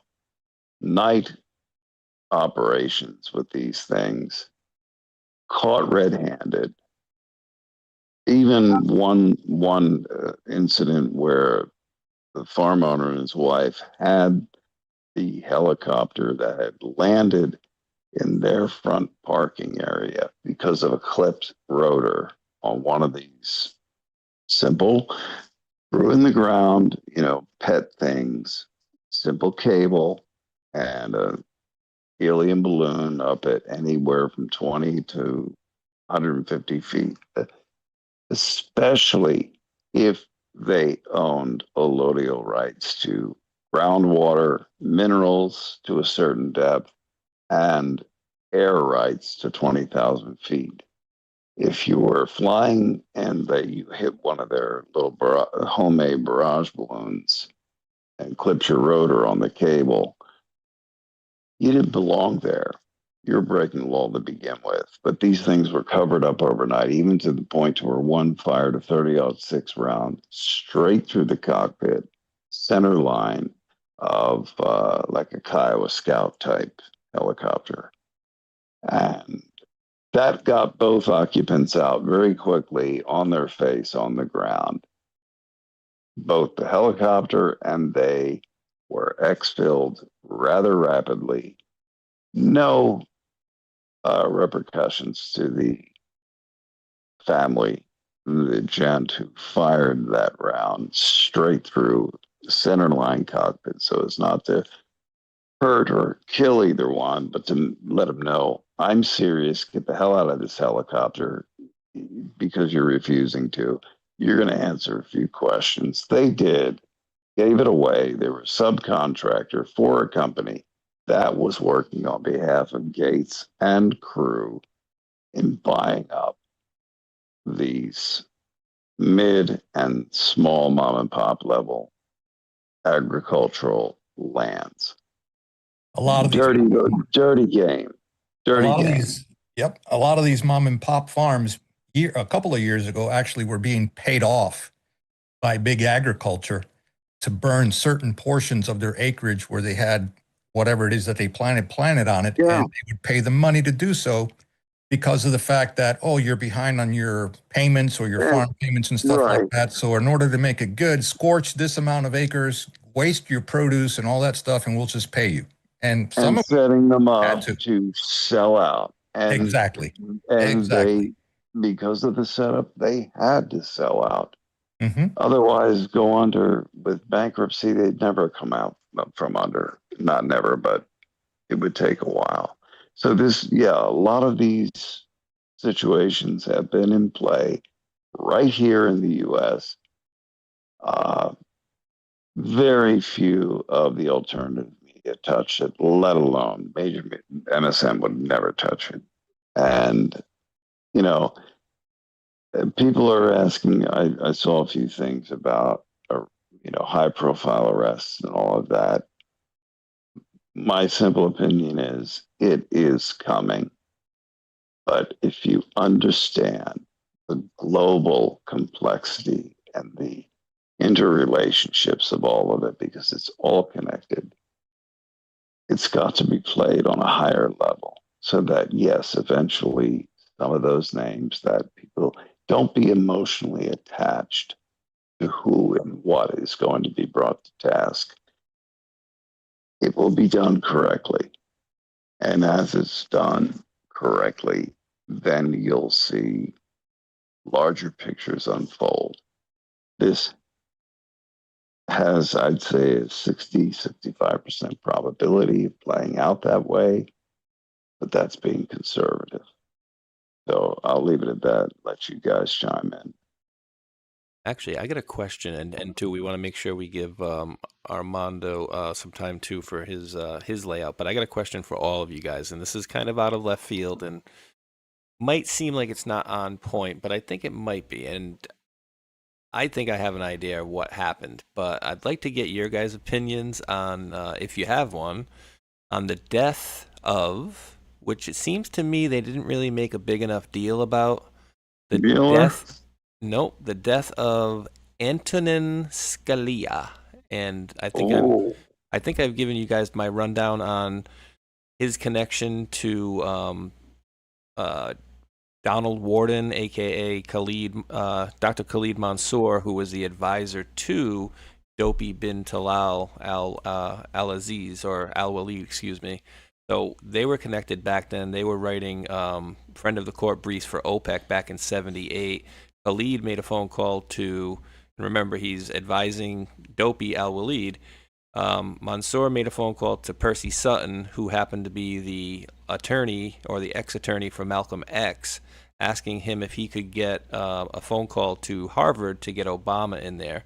And that was all stemming from an article written by a guy named Vernon Jarrett from 1978, talking about, will Arabs back blacks with cash? And so all these familiar names, and by the way, that guy Donald Warden, who is also advisor to Dopey al-Walid, just happened to be the mentor to the two guys who started the Black Panthers as well. So with all of that in mind, I don't know if that changes your opinion, but anything on Mr. Scalia? As far as Scalia, I'm only going to say a few things. The flight he took to Cibolo Ranch outside of Marfa, Texas, was at, I think, 15,000 feet or below, where the flight plan wasn't absolutely called for, but it was a private flight.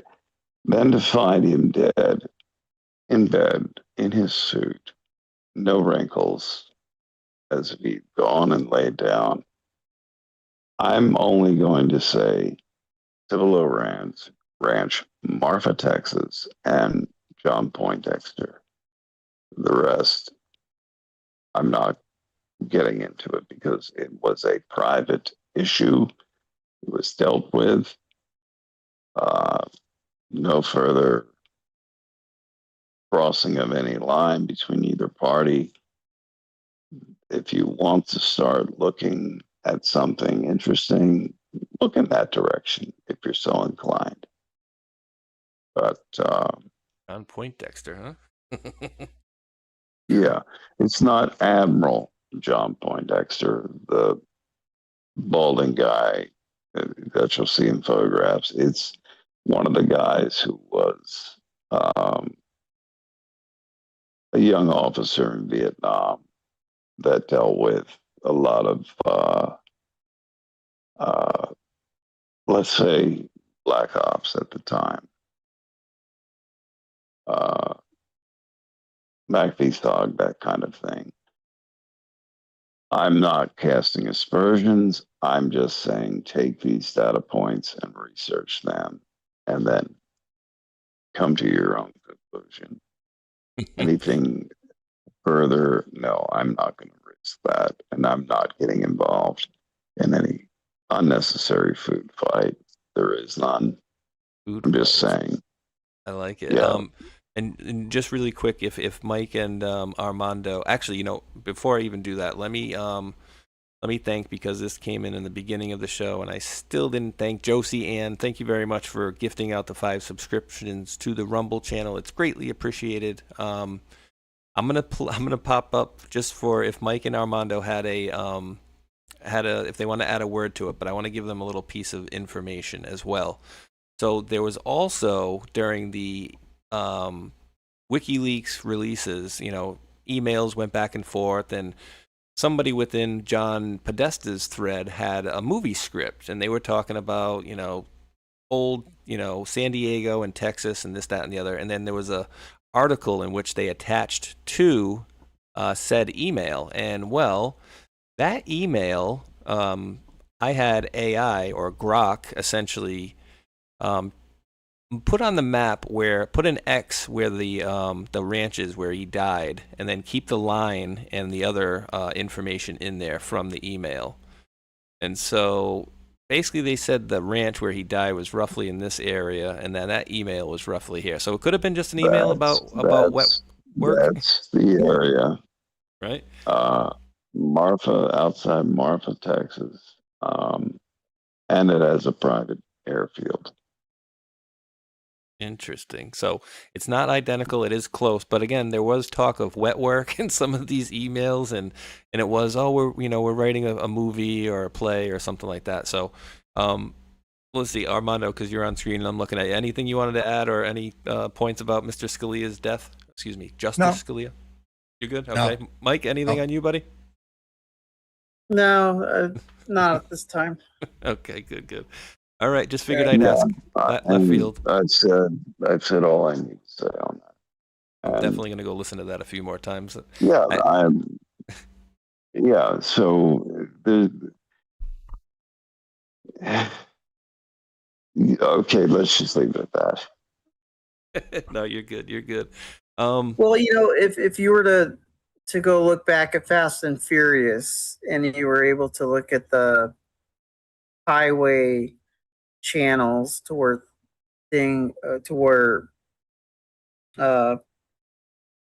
appropriation of items went up and down, some of those highways and channels into Indian sovereign territory in those areas, some of those pipelines do fit in. So if you kind of do the back route networking into it, you can kind of see where things lay in that. After his death, the family position was, well, he had any number of ailments that could have taken him, but they had protection following that because of that situation. So that says a little more, and that's as far as I'm going with it. Yeah, and I'll just add, I believe the cameras around the area were inoperative. So okay, and you know what, I'm not. We were talking about gates a little while ago, and then we were talking about rare earth elements. Have you guys ever seen? This is just no particular reason I'm bringing this up. Because back in 2014, you ever seen somebody get arrested at somebody else's house? Like say, I committed a crime, but then they raid a ghost's house for my crime. Well, apparently that's what happened to Bill Gates in 2014 with his computer guy. So I just thought that was apropos to bring it up as we were talking about Bill Gates' appeal and some of the other probably more lewd things he may have been part of. But how does this guy have 6,000 images of bad stuff on computers all over Bill Gates' house, and then he gets arrested, and then of course the rich guy gets to walk away? So just wanted to bring that one up as a talking point. Now, Mike and Ghost, are we good with anything else that you guys want to talk? Because I always want to make sure to give Armando some time to lay out his. You're fine. His info. You're well, fine. yeah. So yeah, I mean, Mike, do you have any briefing points you want to go down, and then Armando can jump in with Cuba. Yeah. Cuba. Yeah, 1 second. So it's looking like, from what President Trump here said, I'm only looking at what he said today so far. So, oh wait, here we go. We get an official statement from Iran, ladies and gentlemen. 56 seconds ago. Good. Yay! They're always telling the truth. Love it. Let's see. Tehran 7, April 2026. On behalf of the Islamic Republic of Iran, I expressed a gratitude and appreciation for my dear brothers, Prime Minister of Pakistan, Sharif, and is it honorable? Is that a shorthand for honorable? I don't know what that is, but H.E. Field Marshal Munir for their tireless efforts to end the war in the region. In response to the brotherly request of Prime Minister Sharif and probably His Excellency. Oh yeah, His Excellency. There you go. That makes much much more sense. And then says, in response to the brotherly request of Prime Minister Sharif, and in his tweet, and considering the request by the U.S. for negotiations based on its 15-point proposal, as well as announcement by POTUS about acceptance of the general framework of Iran's 10-point proposal as a basis for negotiations, I hereby declare on behalf of Iran's Supreme National Security Council, if attacks against Iran are halted, our powerful armed forces will cease their defensive operations for a period of 2 weeks. Safe passage through the Strait of Hormuz will be possible via coordination with Iran's armed forces with due consideration of technical limitations. Syed Abbas Araghchi, Minister of Foreign Affairs, Islamic Republic of Iran. Bullcrap. He's lying. Trump's lying. They made this up. It's photoshopped. That's what some of these people are going to say. I'm being dead serious, but I'm being funny at the same time, but dead serious and funny, because that's what some people, oh no, see, they're not talking. It's like, all right, well, what's this? So, wow, that's sounds like a good thing. My humble opinion, this 2 weeks is buying time, so that's some hardcore, very complex. Well, if and this Stuff can is be put in place. and this is a great thing to have going on right now. And the most contingent thing that I'm thinking about is the last duration when we had this, is that the following next day, Israel started just launching rockets against Iran, and Iran just started. It was all over again. Started all over again.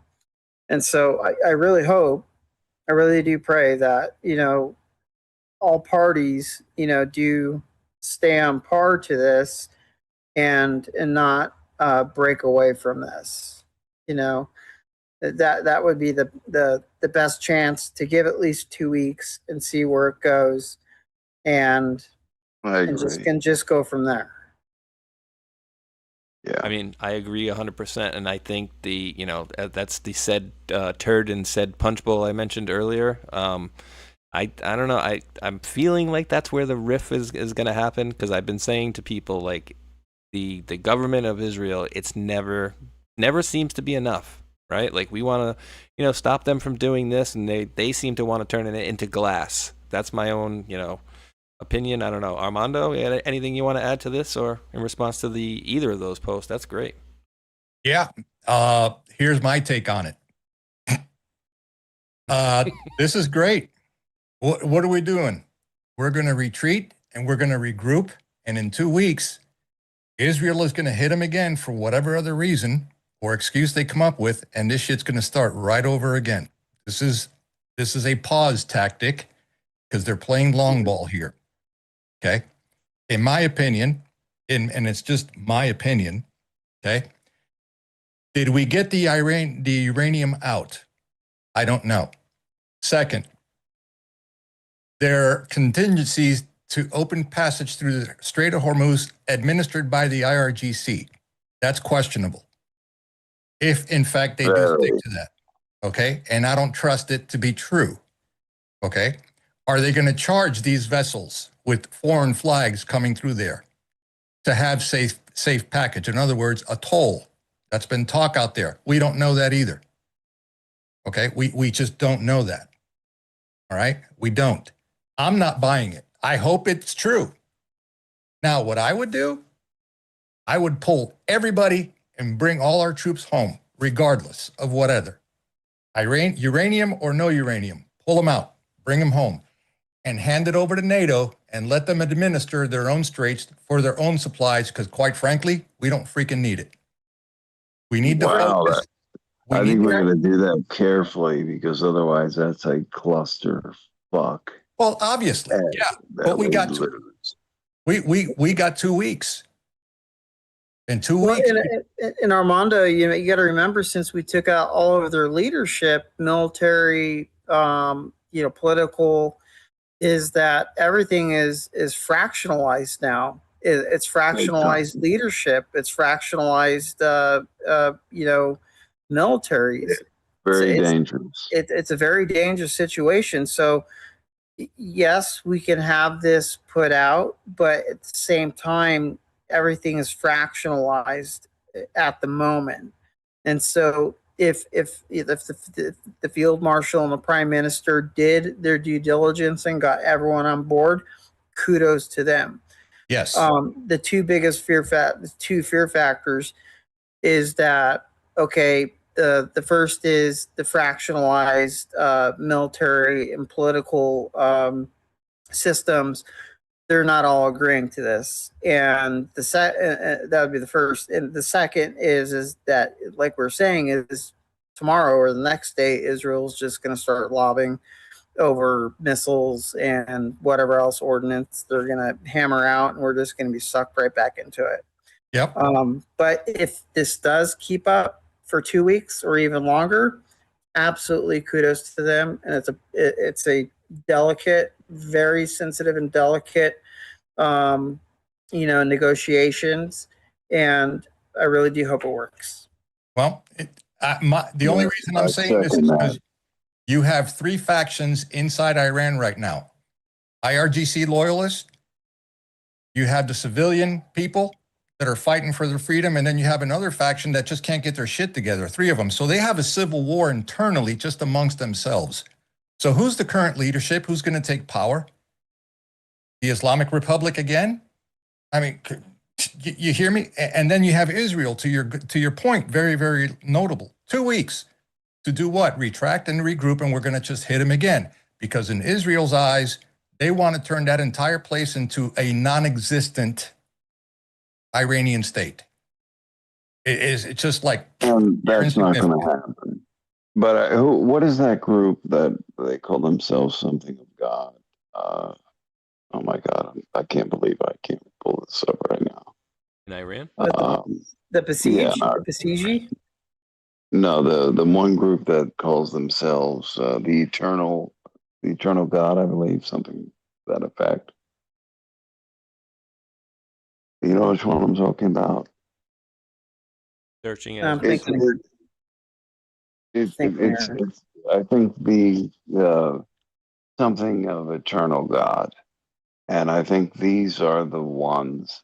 I think this is one large civilian contingent. that's Maybe the third tribe I was in, talking about. The one that you're trying to think of is the third one I was talking about. Yeah. I think they are younger and more motivated and a larger capable group.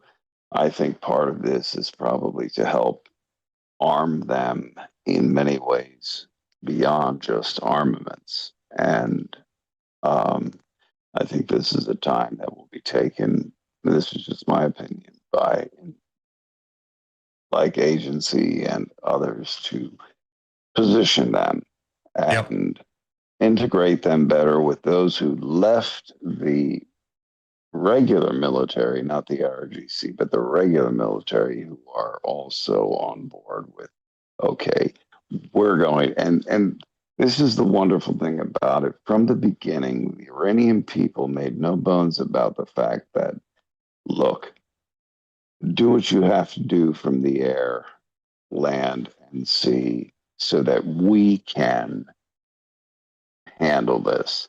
And I think that group is the majority. And they have reports that I've gotten, they have been undergoing training in remote areas and arming of and tactics, etc. Because it's one thing to get, you have a population of people, they've got all the nice rifles and some kit, but that doesn't mean squat if they know nothing about immediate tactics, intermediate tactics, and then strategic. So I think that this time period, there is probably, if this 2 weeks holds, there are so many things on both sides that are going to be fine-tuned and better placed so that when this 2 weeks ends, ultimately, what's left of IRGC will be infinitely compromised or weakened. And that's just one aspect of what I think this 2 weeks might be about. Yeah, even if they move all of the ordnance from the mountains, the northern mountains down into the, whatever locations they're going to move it into, we're going to have satellite overwatch onto that. And, Space Command, Space Force is, going to do their due diligence, with, strike packages Right. taking out those, those ordnance, being transferred. But Yeah. in theater, when you have a pause, it gives the oppositional force a time to triage, train, and reassess. I said regroup. And essentially regroup for the next big battle. Exactly. Which I hope does not come. I hope it doesn't come either, but I'm not buying into it. I'm sorry. It's just my gut. I'm not buying into it. I'm just not, because of why. There's a certain little area of real estate over there that will not accept this. They want complete and utter vaporization, period. You know what? They can want ultimately in one hand, shit in the other, and see which fills up first, because this is more, and this is again my opinion, but I think it's well founded. This is more our America's agenda than it is anyone else's, because we're not gonna come out with egg on our face in the end. We're not going to even allow that to be forced, I think, at this point. And I think anyone who thinks otherwise, nation state, referring to it, Right. better think again. Because, and if you look at it that way, it's, if you look at the exit strategy from this, the exit strategy can go very poorly, very fast. And well, we don't have a very good record on our exit strategy since World War II. So, well, times are different. This isn't the pullout of Afghanistan. Yeah, that was so pretty bad. Yeah, we hope not. Yeah, so I don't trust it either, guys. I mean, I don't trust it either. I did update this person. I did update this person right here. Let them know. He said, "Does any of you realize they're not opening at the Strait of Hormuz?" And yeah, probably they're not, But it did drop the price of oil. You guys saw that? It was dropping off a cliff to, I think it was 93 now, which it's, of course, one person says something, oh, we're going to have peace. Whoop, there goes the price down.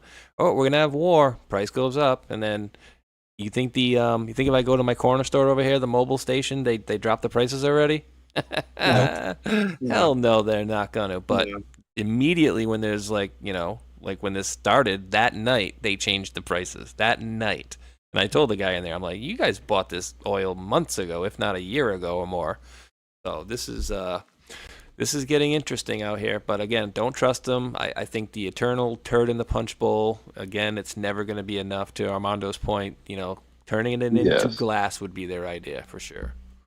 I mean, you know what? That's just not the way to go. And for the Iranian people, the vast majority, no, that's not the way to go. And they have, if any country that has undergone such sustained, attack from the air and what we've done from the ground, look, the sentiment that I was able to gather earlier today was destroy it all, every bridge, everything, anything that the IRGC can use, and we'll be okay with it, because if there's any population that can rebuild with the right outside help and contractors, it would be that country, and it wouldn't be all on the terms of those outside. They are ready, willing, able, and wanting this. And don't forget also, guys, they will also have help from their neighboring allied countries that depend on their oil too. But I am telling you, I don't know, my gut just tells me, yeah, it's 10 days to be able to regroup, do whatever it is that they need, but only time will tell. We'll see. I'm hoping that this is true. I'm hoping that this is real, that nothing else happens, that they do come to some sort of peace agreement or something like that. And let's also hope for this, that in the next 10 days that we've been given, they can get out as many Israeli refugees as possible, send them all to Argentina, and life is good, right? So we'll see. They can meet up with the old the German remnant. Was that Argentina too? That was, wasn't it? That Where was Argentina. They said the Nazis went. I mean, it's just bananas. And maybe they're the whole the same. Who knows? Who knows? But yeah, Ghost Mike. If you guys don't have anything else too, I definitely want to hear what Mr. Armando's got to say about some Cubanos. Yeah, okay. I think we hit the strike points pretty on the head right now, and yeah, let's get into some good old fashioned Cuban human intelligence.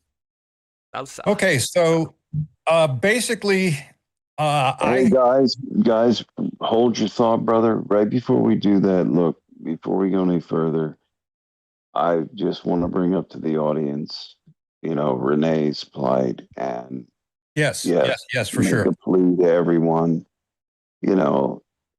despite, let's say, occupations and insurance and all of that, the government, etc. Not everything's covered, and again, none of us make a dime off of what we're doing. We're not paid anywhere in the shadows. Again, I'll say that again and again and again. We're doing this because, yes, we believe it's the right thing to do, and yes, we do get clearance to say certain things, to go beyond what the normal broadcasts or talking heads out there would say. But that's it. There's nobody paying any of us to do this. We're doing this because we care. And I've never asked the audience for anything. Neither of these two gentlemen have. Armando does because he is a host. Equipment, money, servers. Yes, when he does his show and Spaceshot does theirs, they need that. But most importantly, I want to make the plea for my brother and his beautiful wife for her condition, because yes, we can beat this, but we need the help. They need the help. And I'm asking everybody in this audience, if you've already given, God bless you and thank you. And give to your measure and your sentiment and your caring. But for those who haven't, please simply go to this site. If it's just $5, that's all. It's going to help, because there's surgery upcoming, and it's going to require more than insurance, both medication wise and everything will cover. She's on, I don't know, Mike, what, 15 medications or so, give or take. Yeah, some of them are not cheap. Yeah, I just added one more, so she's on 16 now. And yeah, the co-pays, what is not covered, what is covered, and the upcoming surgery. I'm asking from the heart, and it's all I can do. Please, all of you in this audience, you're an amazing audience, and whatever you can do would be, however small, however large, appreciated beyond belief. And I'll leave it at that. Yeah, guys, just please donate from your heart. Seriously, donate from your heart as much as you can. I do it on my broadcast also as well. I even went further that anything goes hit on it. Yeah, there is overhead to cover production and to cover a lot of other things that go into doing these broadcasts.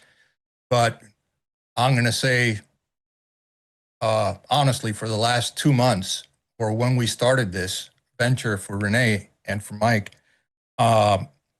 all the profits I took in from merch, all the profits I took in that came directly donos for the show, I've turned that around and I've contributed to Renee's GoFundMe because, you know, you could always replace equipment, man, but you can't replace a life. And this is near and dear to our hearts. And like Go said, because I did catch a comment that somebody put out there on, you know, when we did this broadcast like before, it says, oh, what's going on now? It's like, are we just, you know, campaigning to make money for these people now? No, that was so inappropriate and so disrespectful and disgusting to me personally. It actually pissed me off real bad. This is about saving somebody's life, okay? Somebody who's family to us. And we're not making a dime off of this at all. Okay, we're actually giving from where we can't, and we will continue to do so until this lady can get her health back where it needs. And she's coming up on a major surgery. She's already had one, she's coming up on another one. Okay, and I don't think it's right. I think that because of their history, because of their service to our country, somebody should have picked up the tab on that, but that's not the reality that we live in. So it's up to us to step up, okay, and take care of somebody that I barely even know, okay? But I've gotten to know and love, to please donate, give something. Even if it's $1, it doesn't matter. It's going to the right place. It's going for the right cause. So Amen please to do that. what you can. Amen to I that. Yeah, appreciate it. And there thanks is, and God bless everyone. Yeah, and the links are in the description box there too. Let's see. Hopefully, it didn't put somebody's name on there. Susan St. Dolls, 12 recent donations. Okay. All right. Well, that should have been Now, another there's one. been some people who really have done a lot, and it is unbelievable. It is appreciated more than human words can express. Absolutely. I mean, there's nothing more important than that. So that's actually good. I just refreshed the screen. It was 14,570. Now 14,695. Nice. But Awesome. yeah, guys, and that's Thank it. you, You know, guys. yeah, obviously, guys. You know, if you have it to, you know, don't donate to me. You know, donate to that. Mhm. That would be greatly appreciated on my behalf. But yeah, if you got it, give it. And you know, karma is a good thing too. To help out, but also such a great person and nurse, and that hits home for me because pretty much all the people in my family were nurses as well. My mother was as well, so yep. Yeah. And as skilled as she is in so many areas, which is a difficult and rare thing for nurses, because of bureaucracy and state of California and other things, she can't.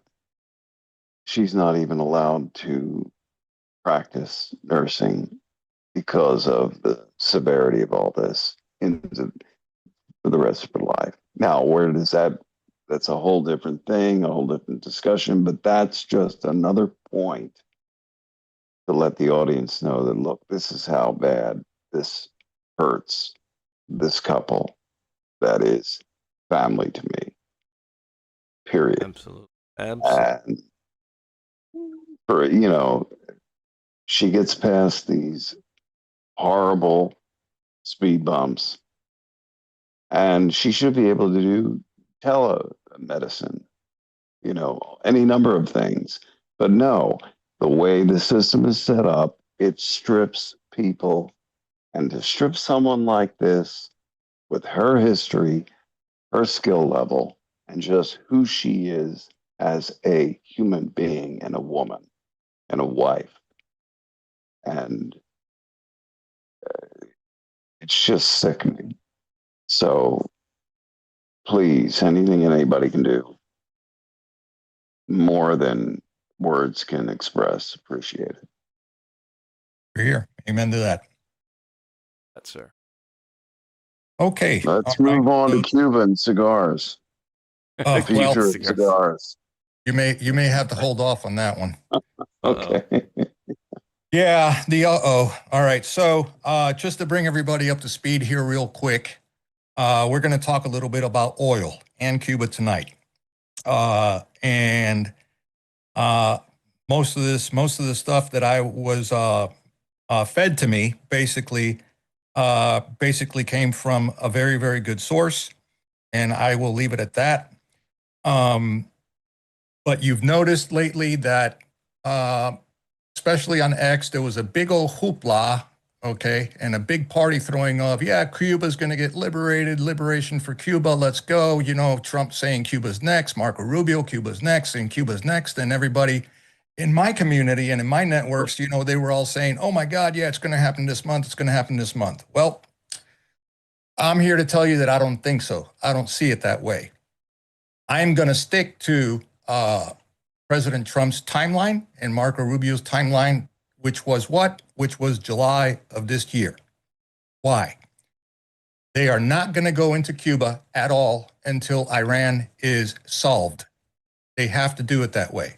Well, now we have another 2-week delay, as Spaceshot just mentioned here, but we have an even bigger delay than that. And that is, you have American and Russian contractors that have allowed oil to flow back into Cuba under the premise of a humanitarian condition. You also have the problem where you had Code Pink and you had other communist factions, a lot of them from exiled Cuban communist factions from South Florida and from around the country that went on flotillas down to the island in support of the regime, okay, in support of the regime. You know, they took supplies, they took food, they took medical equipment and supplies down there also as well that unfortunately did not fall into the hands of the people. It went straight to the government for them to dole out as they will, okay? So now they have oil in Cuba. There has been very little to almost no news coming off the networks off of the island because they're still in a blackout status. If and when the power does come back on is yet to be seen. I can tell you this, you've just lengthened the takeover or the regime change or the statehood of Cuba because we're still involved in Iran. Now they have oil. So that means you've just given them an extended delay of what needs to be done, right? So I'll start with this and then I'll get into the reason and the specifics why oil is going to affect us. I'm going to call it the oil shock, okay? And it's not just them, it's going to be us and the entire globe for that matter also as well. This is not going to go away anytime soon. So my source was telling me that there are now 3 more oil tankers that are coming in from Russia, okay, that are going to be allowed in, and a gifted one from another foreign adversary, which I will leave out. And it's not Venezuela. It's a foreign adversary that's being gifted to them, all right? Because our foreign adversaries, unfortunately, are still in that island doing what it is that they do.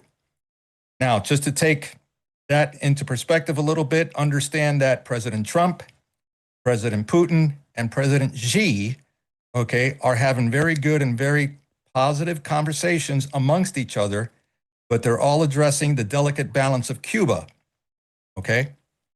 They all want Cuba to be back up, but not with the same administration.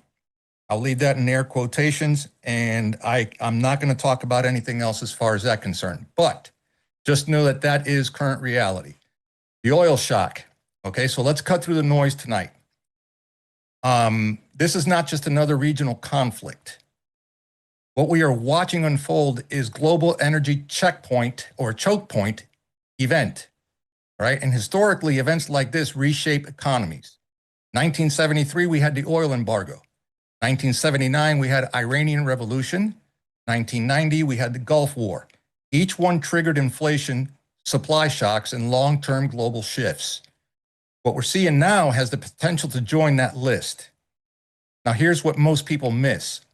Oil does not move fast. A supertanker travels about 15 miles per hour. From the Middle East to the United States, you're looking at roughly 1 to 2 months. So the oil we are using today was shipped weeks ago before escalation. That means the real disruption is delayed, but it is coming. Here's the timeline based on logistics. Asia is early April. Europe around April 10th. United States coming up soon around April 15th, and today's the 7th.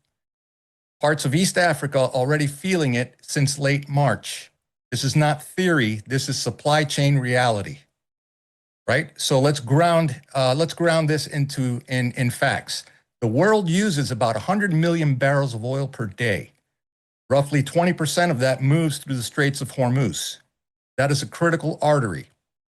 And when that artery tightens, the entire system feels it, okay? Right now, markets look stable, but that stability is not entirely real. Prices today are being driven by speculation. Traders betting on future supply, not current disruption. So the market behaves as if everything is fine, even when it isn't.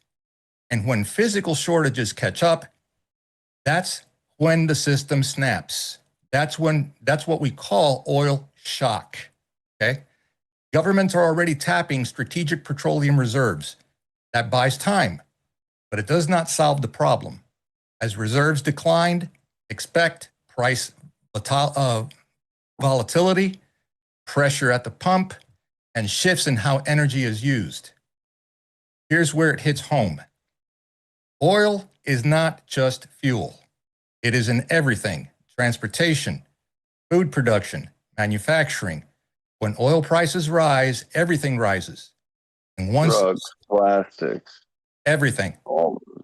Everything you can imagine. And once one supplier raises prices, the entire global market follows. At a certain point, prices get too high and demand begins to collapse. That is called demand destruction. What we're already seeing early signs is industrial slowdowns. Look at the fires that are recently sprung up, like what Doc just spoke about earlier, okay? That affects supply chains also. Pressure on semiconductor production, fertilizer shortages. We've covered that already tonight. Reduced global trade efficiency.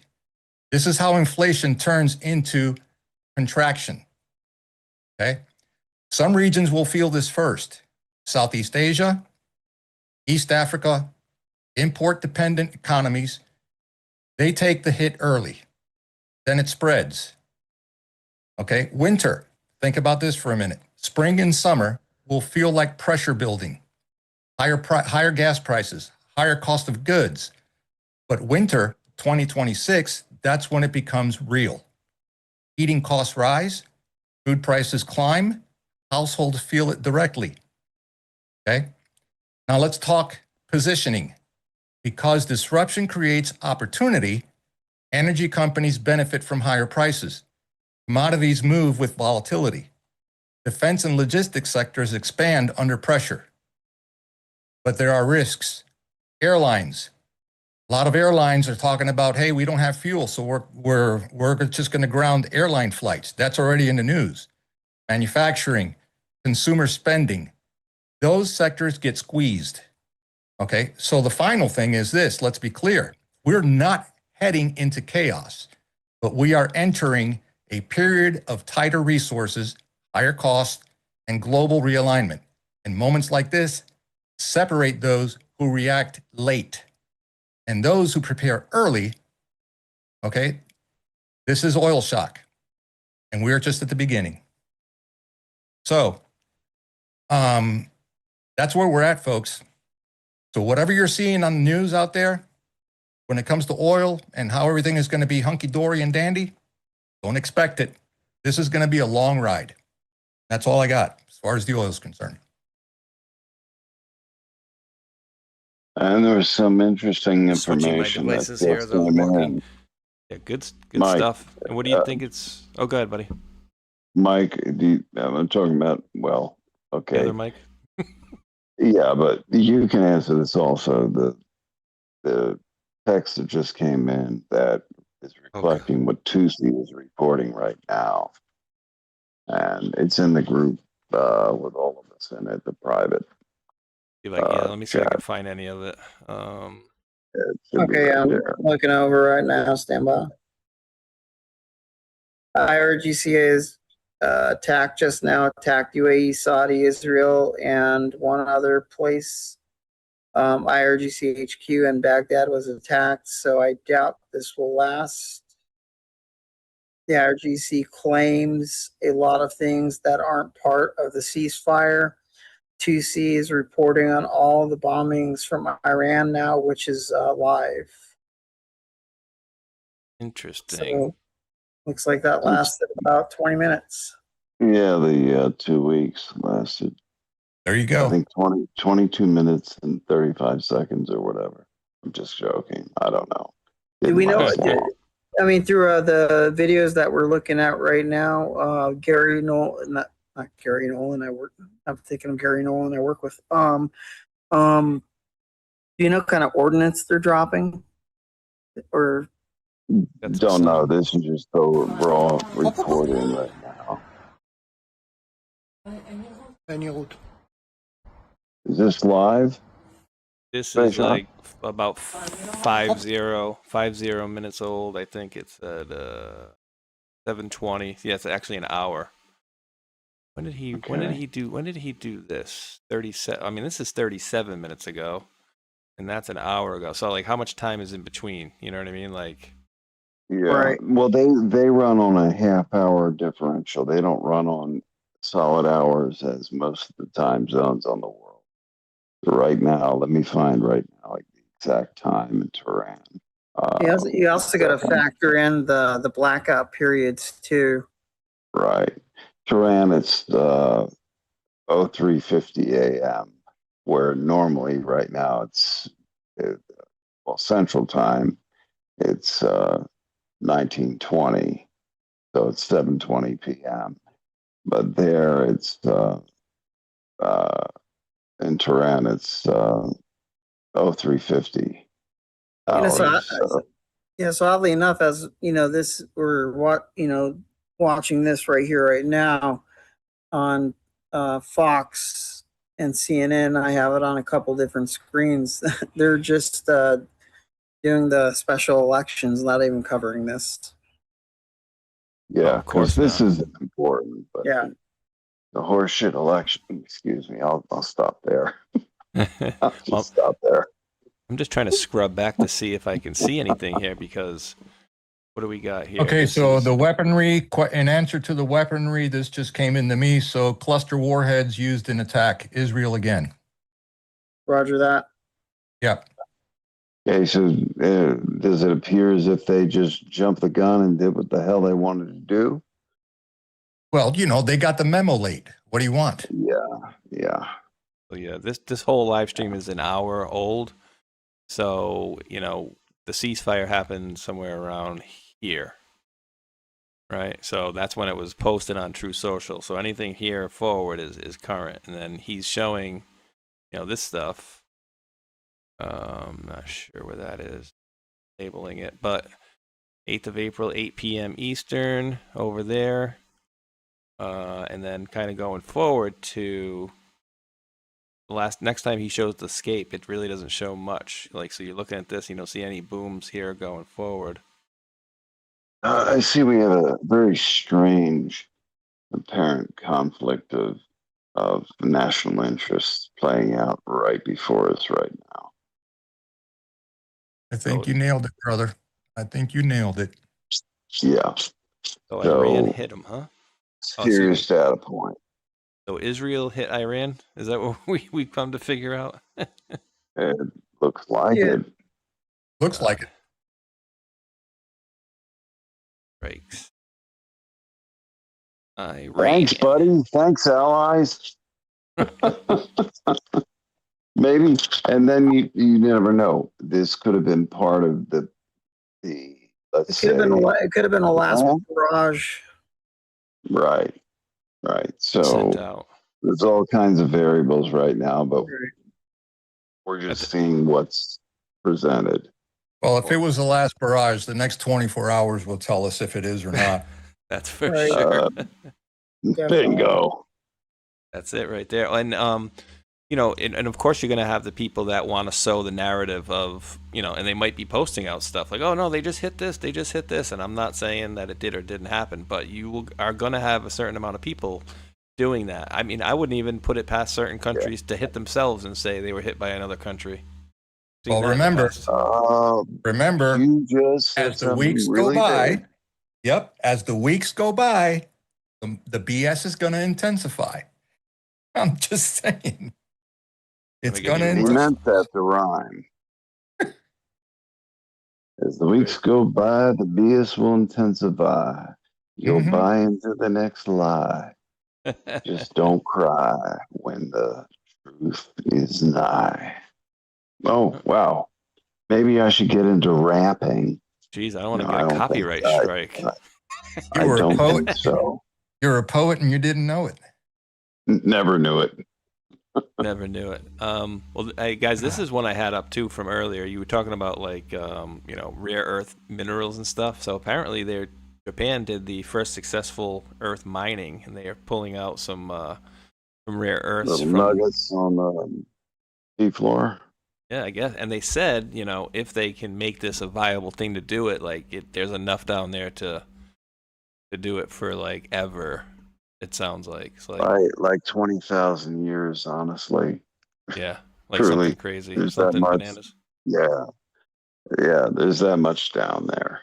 Hopefully And they some of don't. them are from marble size to the size of a softball, and the formation. Yeah, and we saw those strange formations on Mars, but yeah, let's not get into all that because people go space crazy when you talk Well, about hopefully that they won't. stuff. Hopefully they won't wake up Godzilla.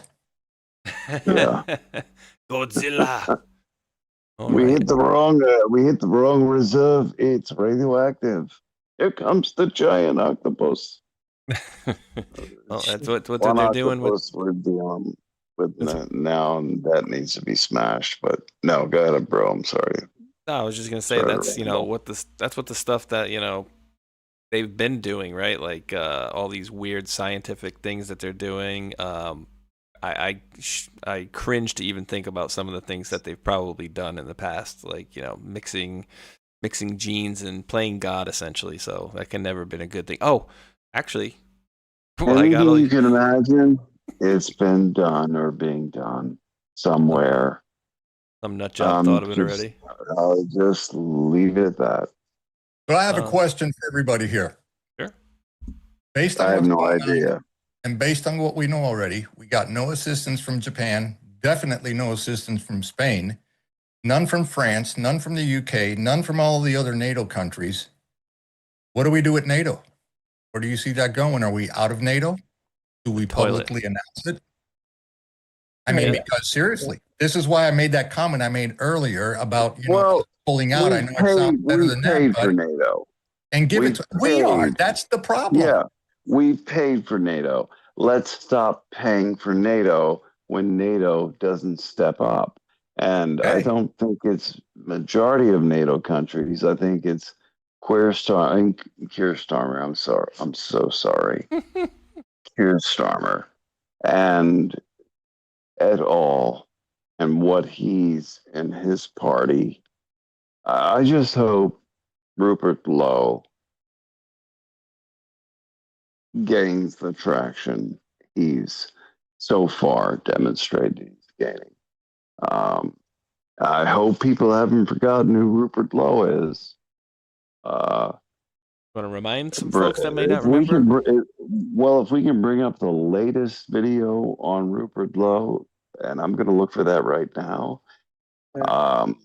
Rupert. I think MI6, they still have James Bond, right? He's active, right?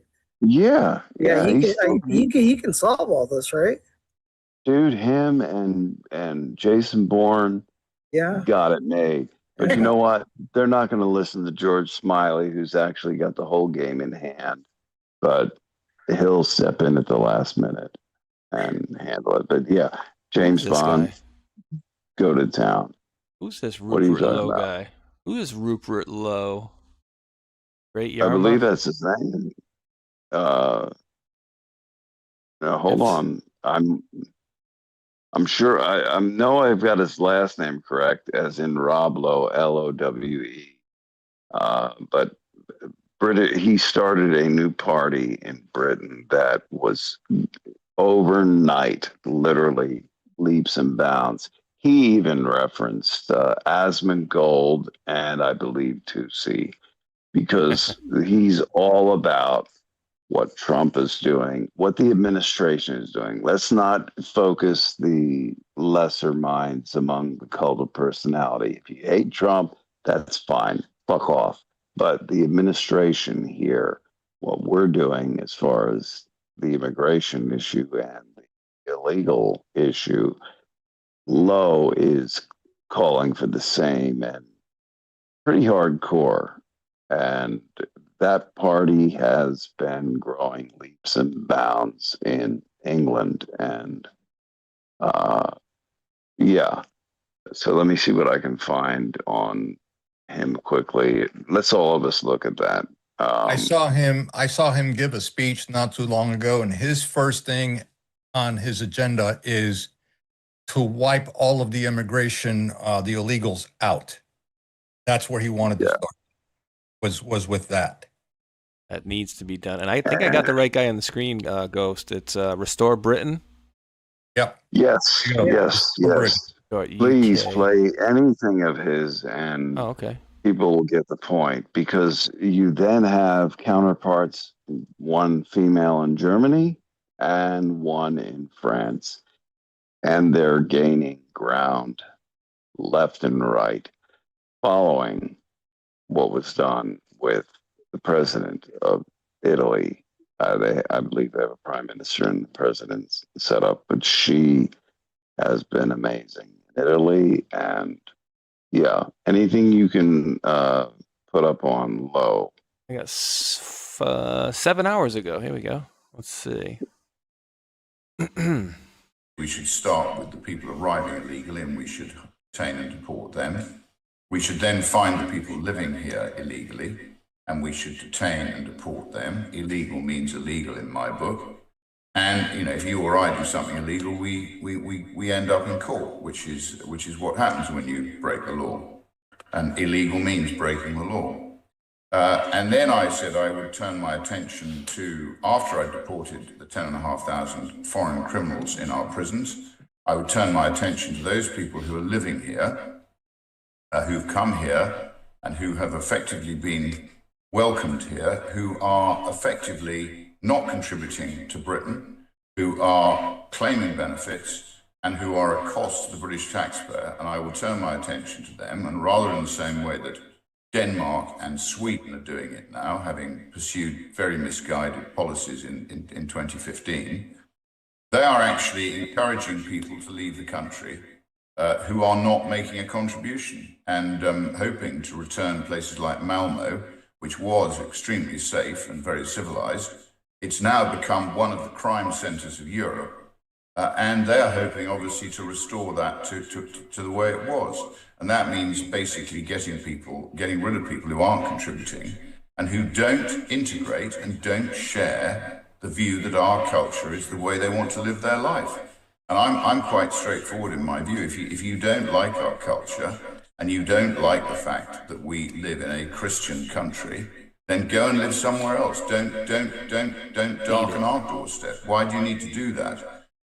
There can't be a reason other than a bad reason for living here if you don't agree with the way in which we live our lives and the culture that we have built up around us. Ooh, you darken our doorstep. That sounded racist. But he's 100% right. I mean, anybody around the world to get elected, they just need to basically follow that model. And I think most citizens want that, you know? I just texted you his latest. I have a feeling this 8 minutes would be, hold on. Yeah, let me see.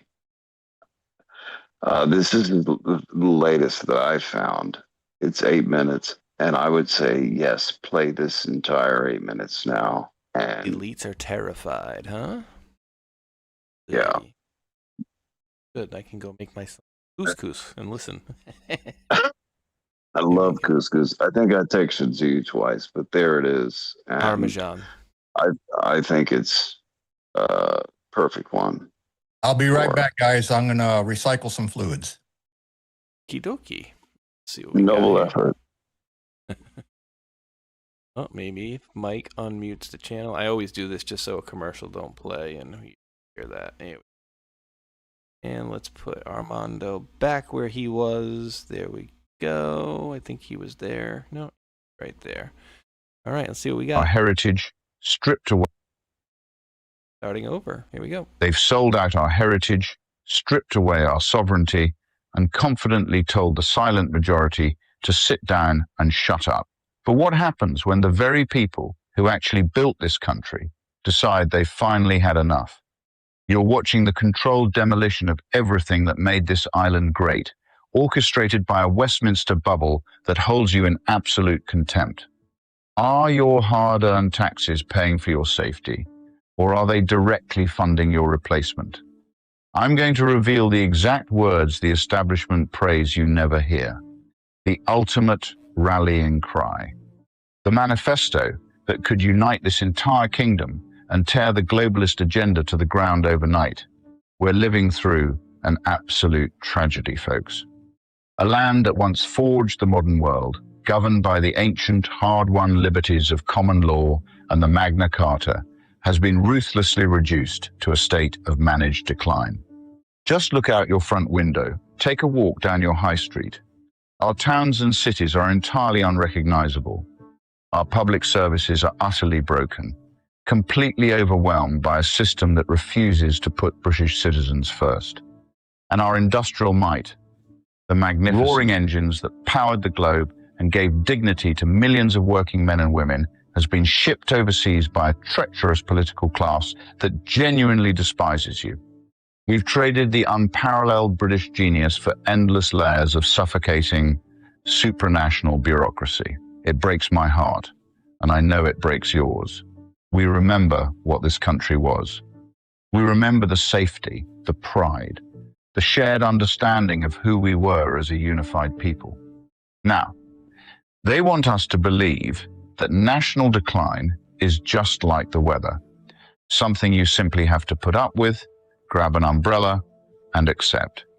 They want you to think it's completely normal that you can't get a doctor's appointment, that you can't afford your groceries, and that you're treated as a second-class citizen in the land of your own birth. Do you honestly believe this systemic collapse is an accident? A slight miscalculation by our highly educated so-called betters? The mainstream media works overtime to sell you that exact lie. They parade their polished, highly paid talking heads across your television screen every single night to convince you that this is just the modern world and you need to get used to it. I'm telling you right now, it's a deliberate, calculated betrayal of trust.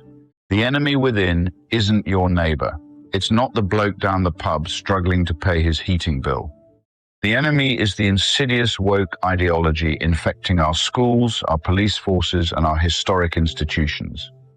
It's a complete and utter technocratic failure, masquerading as progressive governance. They use the toxic poison of identity politics to fracture our society into competing victim groups. They intentionally pit us against one another, young against old, rural against urban, so the elites can comfortably rule over the smoking ruins of our culture.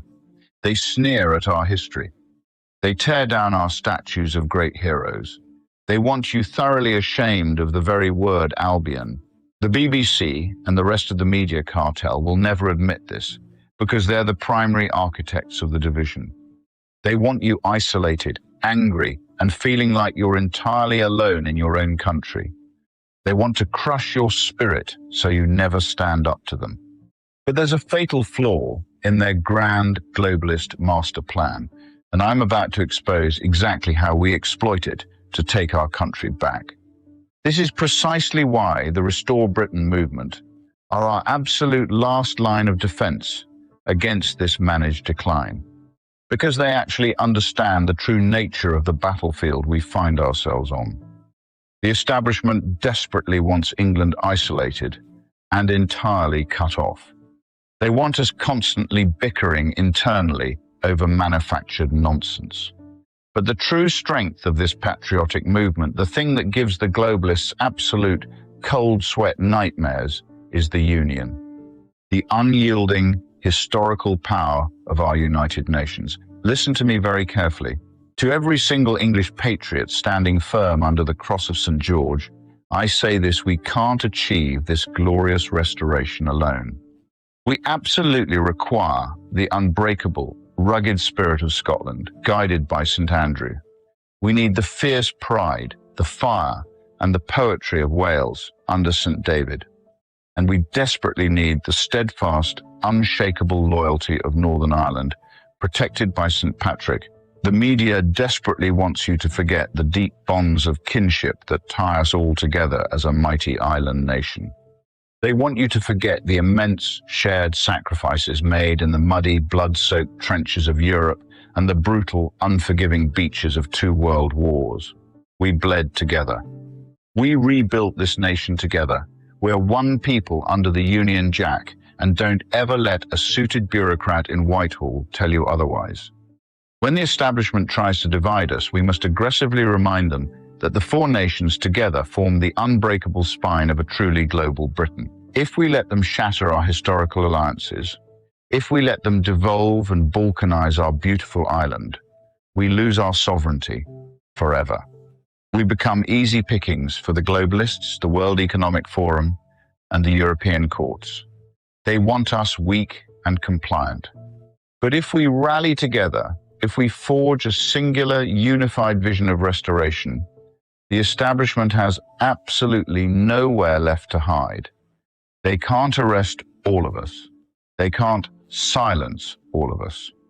The working classes of Edinburgh, Belfast, Cardiff, and London share the exact same struggle against the exact same out-of-touch, arrogant elite. So what is the final, decisive move on the chessboard?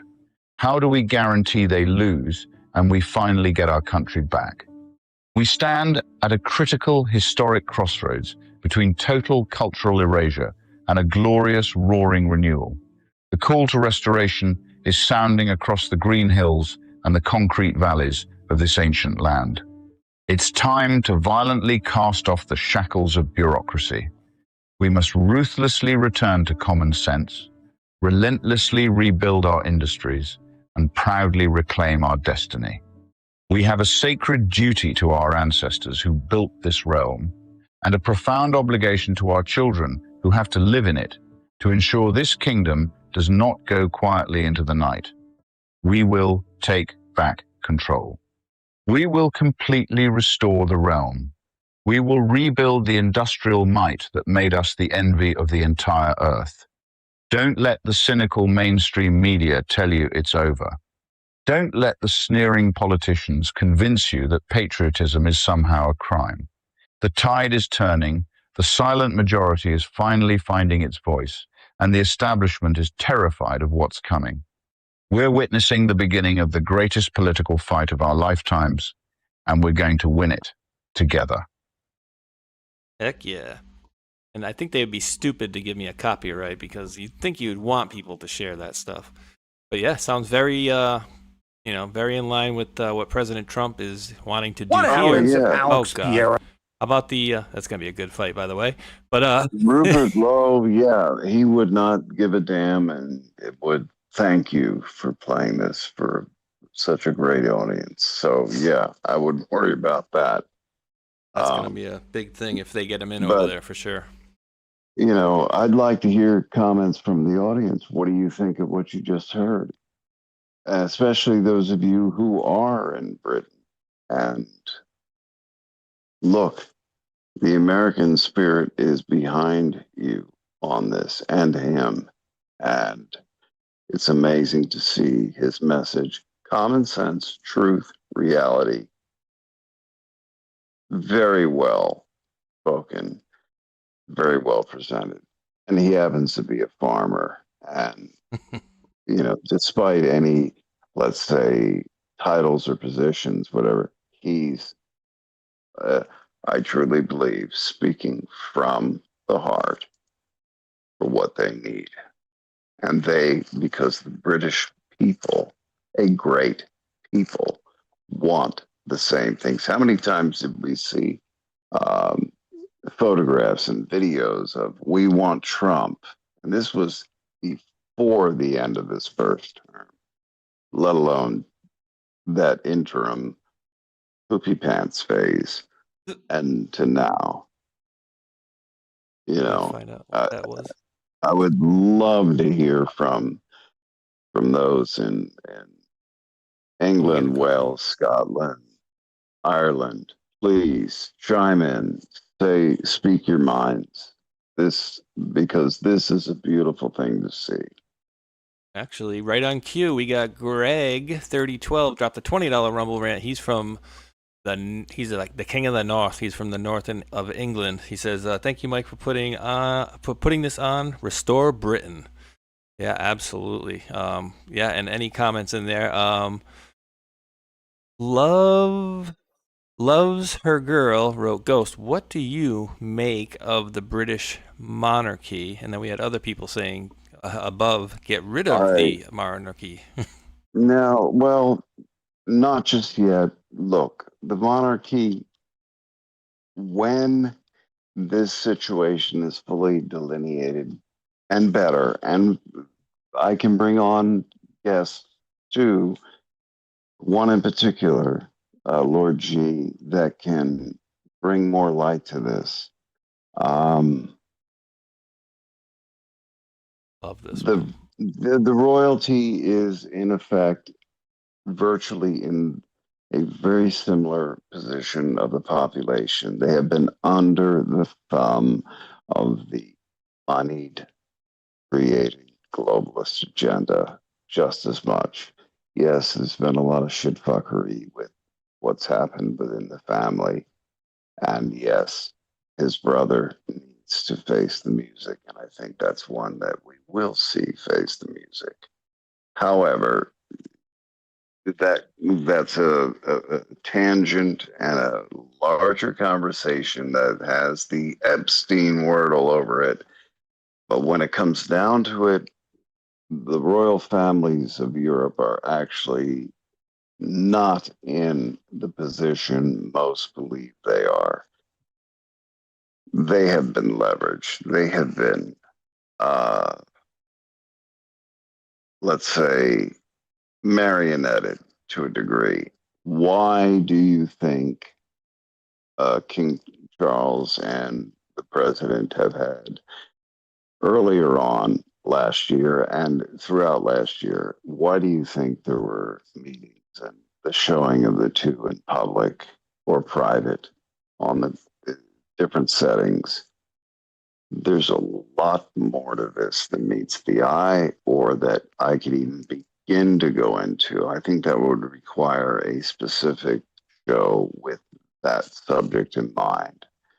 So don't throw the baby out with the bathwater just yet, because once that position is delineated,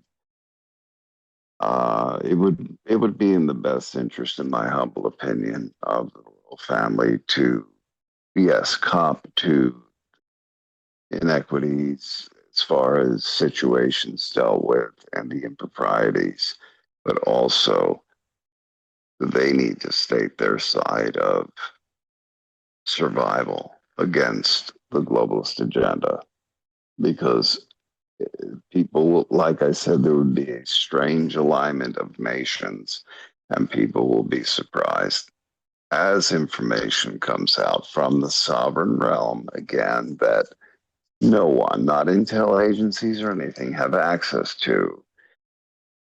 The more that comes out that shows the true picture of what's going on, the better. Well, I'll leave it at that for now, because it is an important subject. Yeah, You're going to get in the comments. You're going to get in the comments those, because we know that we all live in a global instant society. And the questions are coming already to me right here. Okay, based on everything we've seen tonight, based on everything that we've heard tonight, Britain, America, everybody, when is go time? When does it actually, when does the pendulum swing? And we're like, boom, here we go, here we have it. Thoughts, Pendulum I don't have that is crystal swinging. ball. Nobody does. I don't have that either, but the pendulum is swinging, and it's swinging in the right direction. And that's where, you know, a lot of us wanted certain things, and even data points we tried to convince ourselves were sooner. But then larger situations became a part of the, you know, 35,000-mile view above the planet. And I think we're going to see a lot of them playing out rapidly over the next year, 2, and 3. Because, again, keep Canada as a set of data points. Alberta, Saskatchewan, Yukon, British Columbia, Manitoba.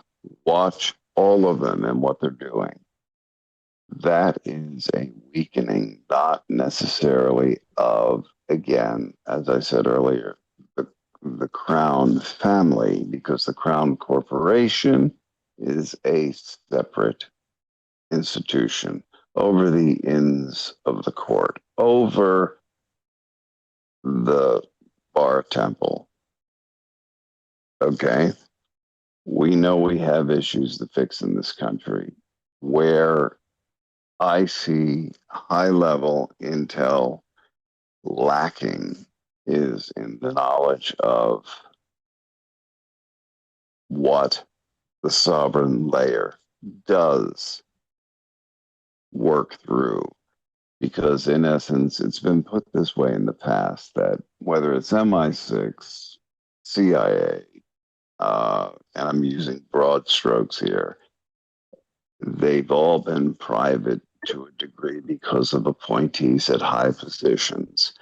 They've been private detective agencies for the globalists, not necessarily the royal families. The royal families do have to jump to other strings.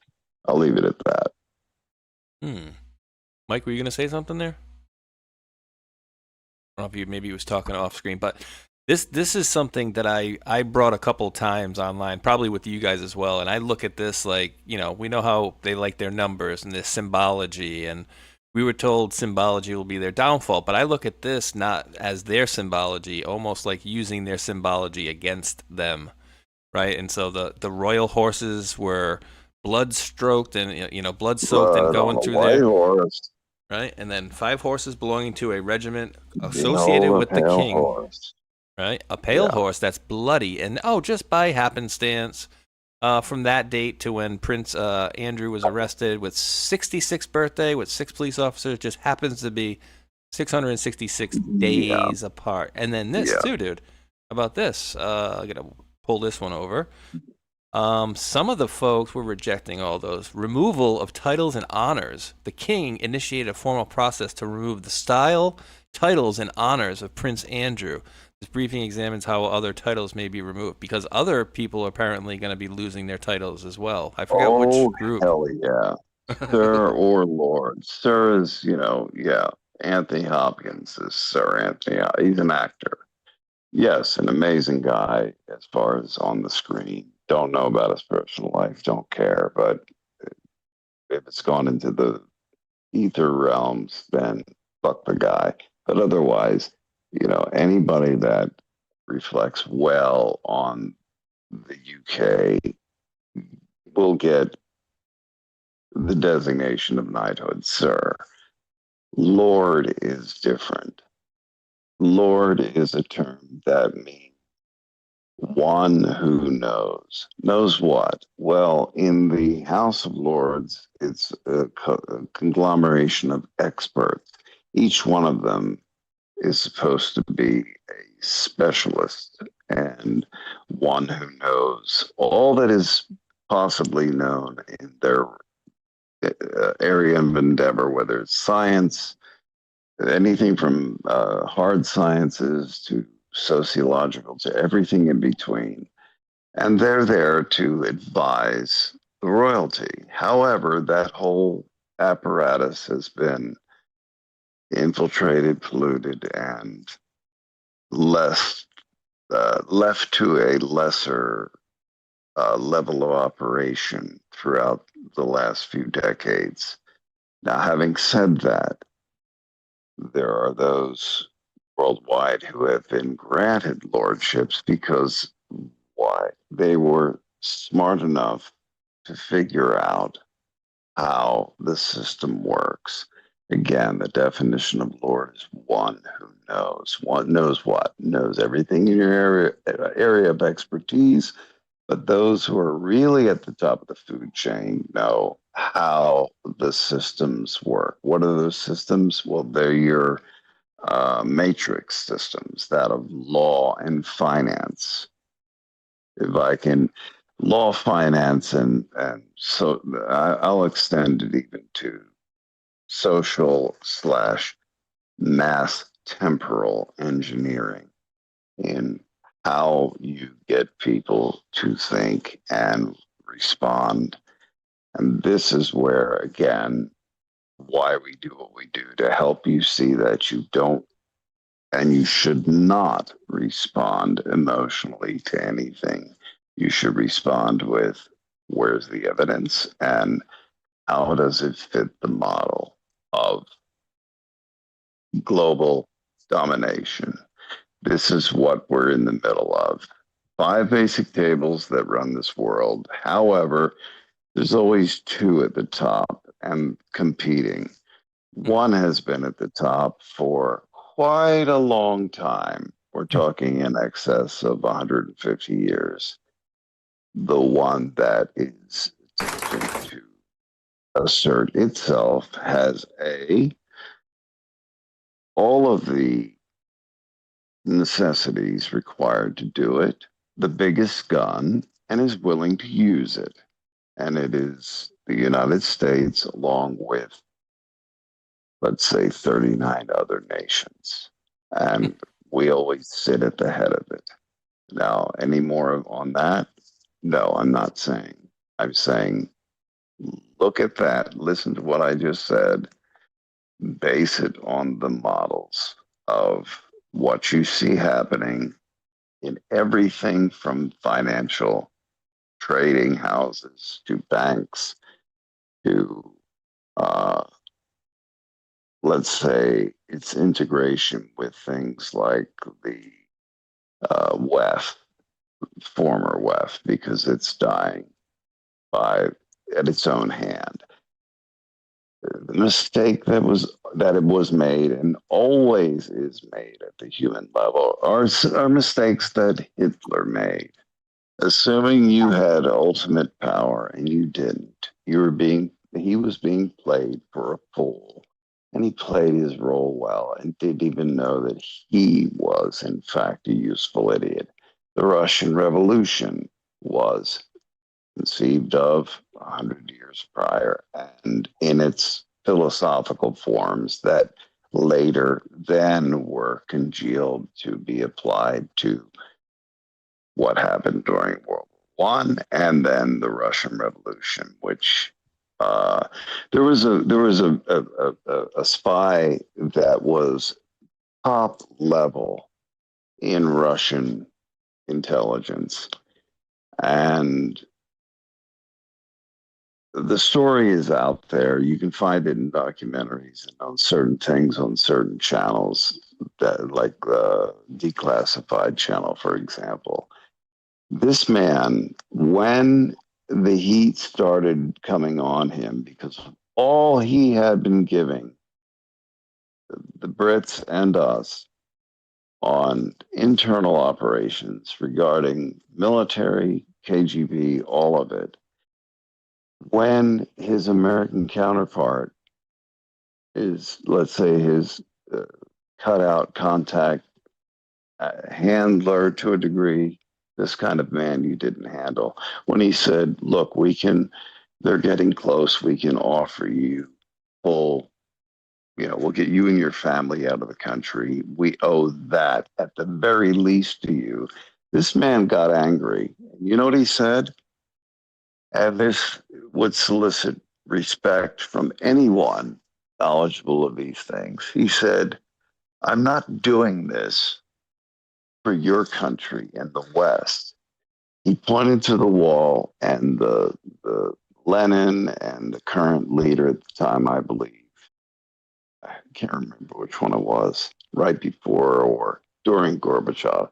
And not that he was pointing to Gorbachev, he was pointing to Lenin and that type. He said, I'm Not going to basically, he basically said, I'm not going to abandon my country. The reason I'm doing this is for my country because of what these bastards have done for the last, at that time, 60 something years. Okay. Powerful, powerful story. He knows he's being honed in on. He knows that a bullet to the back of his head in a watery, cold, shithole basement cell is his future. He's saying, no, I'm not going to just run out and leave my country. I did it for what these bastards have done for the last, I think it was 69 years at that time. So consider that kind of thinking. You know, he was that dedicated to his country becoming again a Western or westernized nation and more in line with relations.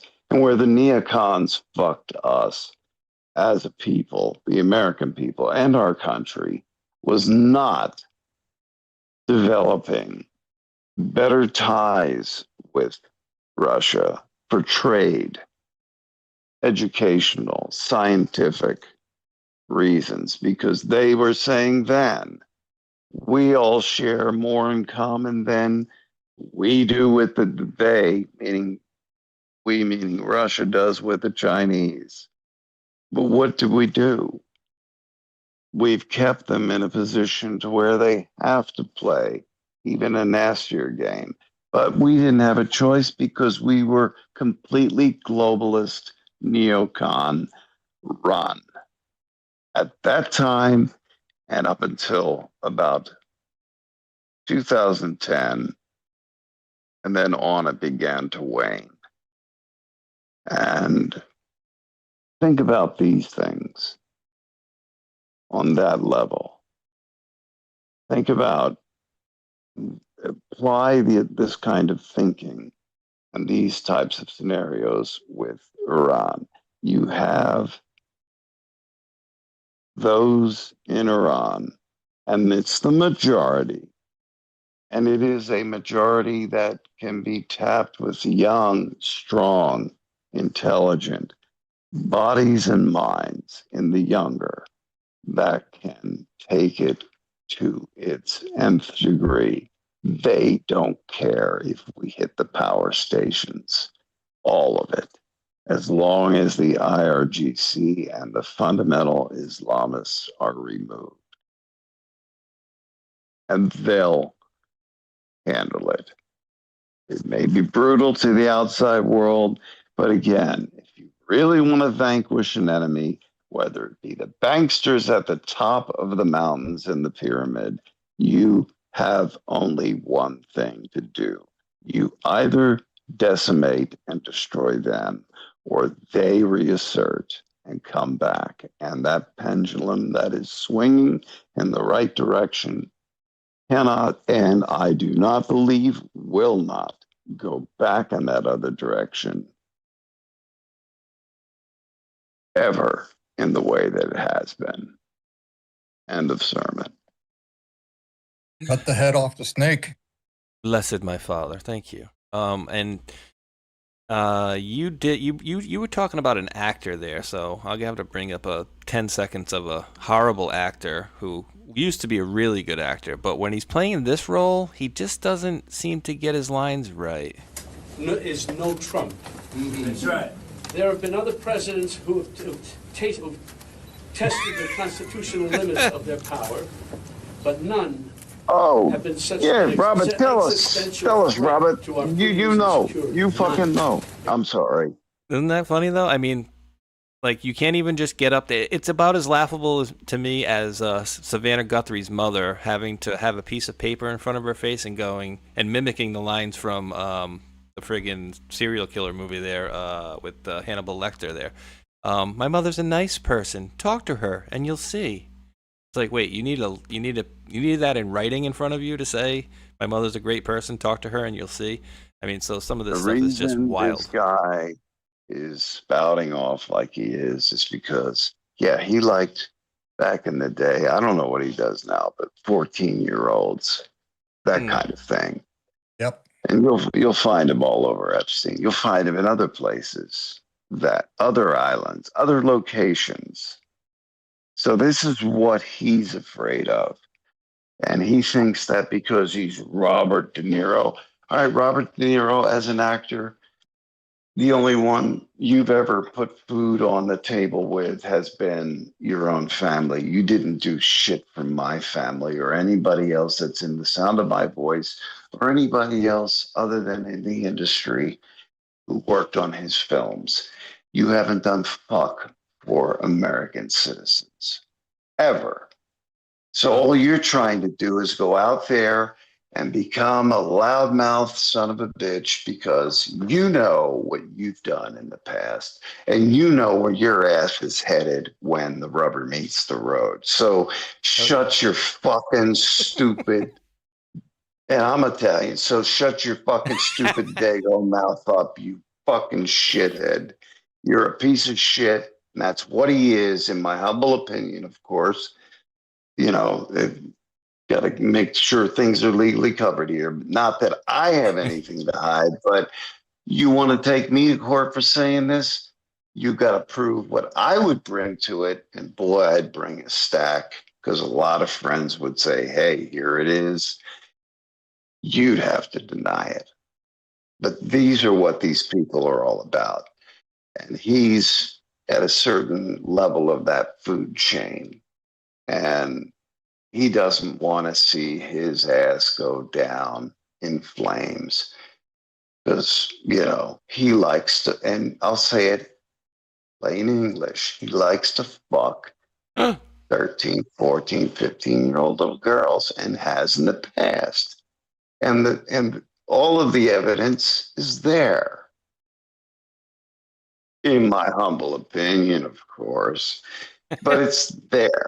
So, yeah, you keep railing against Trump because you think you know him in New York society circles. Nobody's perfect, jackass, but you sure are far farther along in the unperfect realm than Trump or any number of people at that strata are. So stick it up your ass, De Niro. Shut your fucking stupid mouth. Every time you open it, you look like the asshole idiot you are. Come He on. sounded a bit like Biden there, didn't he? I'm sorry. That's the nicest thing I can say, and I have to urinate. Okay. He sounded a bit like Biden there. He couldn't even articulate a sentence. Yeah, it's pathetic. I was going to say, geez, Ghost, let us know what you really think about it. Don't hold back. I mean, but that's what a lot of these people are doing, right? We see Eminem, right? A guy who's never been into politics before comes out and does a rap about Trump, which, by the way, that was like literally not even just saying it. It was the worst freestyle I've ever heard that guy ever say in a song ever. And it was just really weird. He had a beard and it was all weird looking. But again, in the drops, they told us something about his friends and somebody may have gotten whacked and, you know, maybe he's speaking out because of whatever. But then we have pictures of him with Rachel Chandler in the Instagram picture where it says, oh, yeah, I remember that. I was 16. And then the next line says, or 15, ... That's her own. Did you see that, dude? That's her own post. That's in the drops, too. That, there's so many of these things. All you need to do is put in the drops and put in Chandler. And so many, because this is the Q team's way of trying to let us know her name, Rachel Chandler. So you know what they were saying for a while? They were like, think Friends. And we're like, think Friends? Friends what? And we're like, oh, well, who are the characters? We got a Rachel, you got a Chandler, you have, you know, some of the other people. But that's what they were doing. And if people, I'll take people down a trip down memory lane really quick here. This was exceptionally fun, Armando, Mike, and Ghost, because this is Rachel Chandler. She's the chameleon. She's the honeypot chameleon. I don't think that's her, but that's her. So different people that she goes with, she dresses up differently, right? Rachel Chandler is Allison Mack times 100. So that's her, Ray.Chandler, her Instagram account, which, by the way, was and I believe still is blocked to this day. Ray Chandler, red shoes, all sorts of gross pictures. Oh, that's a nice one with the kids. Oh, Rachel wow. Chandler is key. With the Olsons, one of the Olsons, that's her right there. That's her right there. That's neither of them. Watch this. That is we think maybe from Epstein Island, maybe from a bar or a restaurant in New York City. But the one I wanted to show you was, see, with this Middle Eastern guy, and then she dresses up like that. And with this guy, she dresses like a Euro trash, you know what? And then here's the one I was talking about. Oh, let me get that a little smaller here. Let me put Mike over. Excuse me, Armando over here. How do I get back to that? So in this thing right here, I'll just have to make it smaller. Here we go. Ding, ding, ding. So check this out. You got to guys. think, why is somebody so vociferous in that industry when all you got to do is sit back and take your $5 million fee for any stupid movie that comes along, shut your mouth and do your thing, unless you got something to hide, because you're not that passionate. Guys, there you go. Sure. Yeah. Guys, I'm just going to drop this in here real quick. So basically, X is blowing up right now, and I'm getting this from somebody here. Cluster munitions from an Iranian medium-range ballistic missile seen raining down earlier over central Israel despite announced 2-week ceasefire between Israel. The Kuwaiti consulate in Basra has been seized by Iraqis in protest against attacks from the territory of Kuwait by U.S. Oh, Lord. Yeah, wait a minute. So much for the 2 weeks. Yeah, well, here's another one that I need to trend. Holy smokes. You can go to Maybe X. the 2 weeks was to smoke this shit out. Got one of these ones here. Yeah, on X, Space Shot, it's at WMX_media. It says urgent. The sea is entering the confrontation now, targeting a ship that took advantage of Iran's preoccupation with the war and tried to cross through the Strait of Hormuz. So the response was painful. Oh my God, they obliterated that thing. See this one right here. Watch the sheer Holy number of rockets. smokes. Yeah, that is that. No. It's it. I think this is the account WMX Media, right? WMX_media. Yeah, it's all in Arabic. I had to hit the translation, but it's Is it a video or a picture in there, or? This was from 5:43 p.m. today. It basically shows a building with a bomb going off in the background. Wait, you might have passed it. Well, if it's that's like 4 hours ago then. So No, that's not it. all right. So the timestamp you just told me basically would have been like 4 hours. Santa celebrates the occasion victory of Iran. Here, tell you what I'm gonna do. Let me do this. Let me copy it. Yep. Let me copy it. Space Shot, and I'm gonna put it in the in our group chat here. So in Saudi Arabia, Iran launched a barrage of missiles that struck the Jubail industrial city in Saudi Arabia.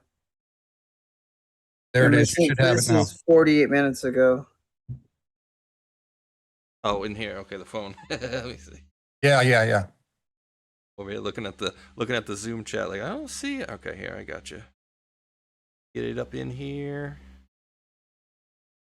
And again, yeah, we gotta definitely put timestamps on these things so we know exactly when these are coming through and whatnot. Exactly. So here's the one you just popped up, and this one's saying 5:43. So this would have been, This is 17 minutes before we even went live, but it says urgent. Sea is entering the confrontation now, targeting a ship that took advantage of Iran's preoccupation with the war and tries to cross the Strait of Hormuz. So the response was, ouchie. Dude, wow. Is any sound on that one? See, that's a big one. Is another one? Oof.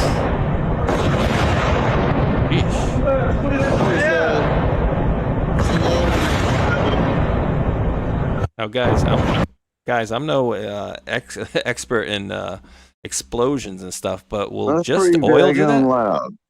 Yeah, you're Yeah, not.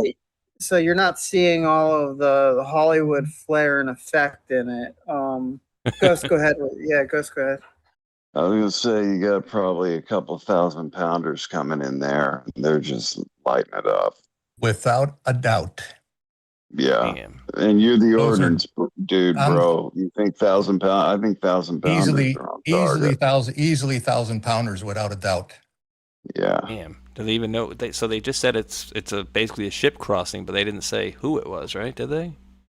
Well, of course not. Targeting a ship. It's ship. like, Whatever it is fucked. excuse me, sir, you forgot to pay the toll back there. You Yeah, need they to didn't turn pay the around. toll, so there you go. Jeez. Boom.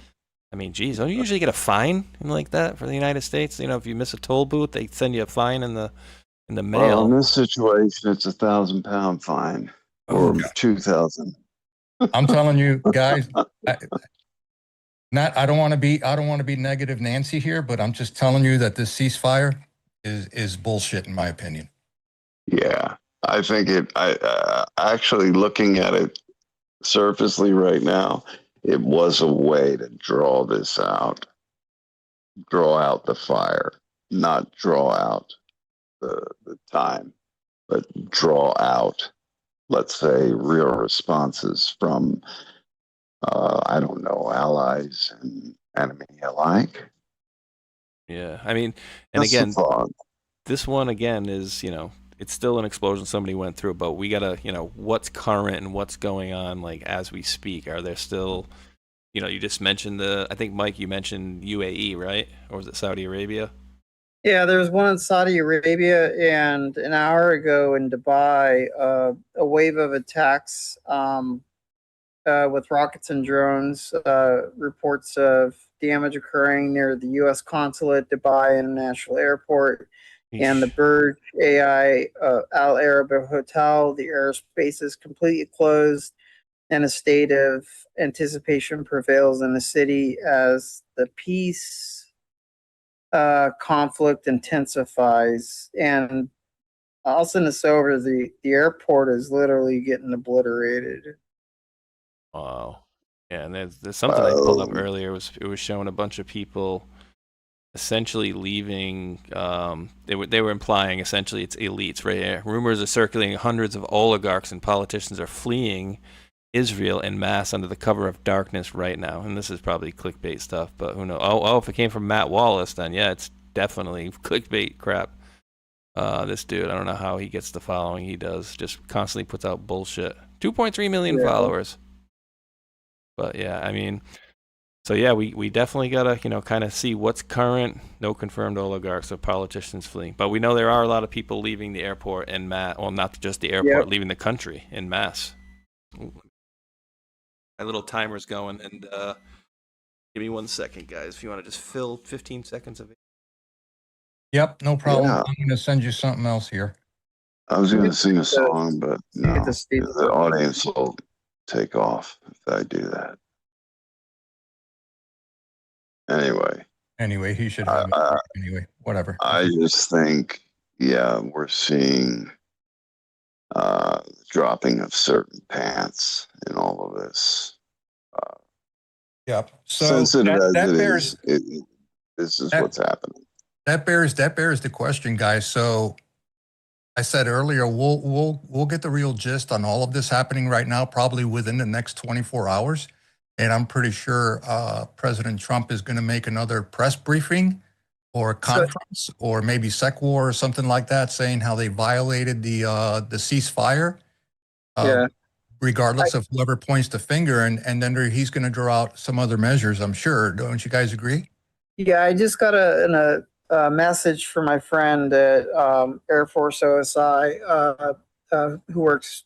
Actually, she works for TechSeth. There's going to be a emergency press conference tomorrow, 8 a.m.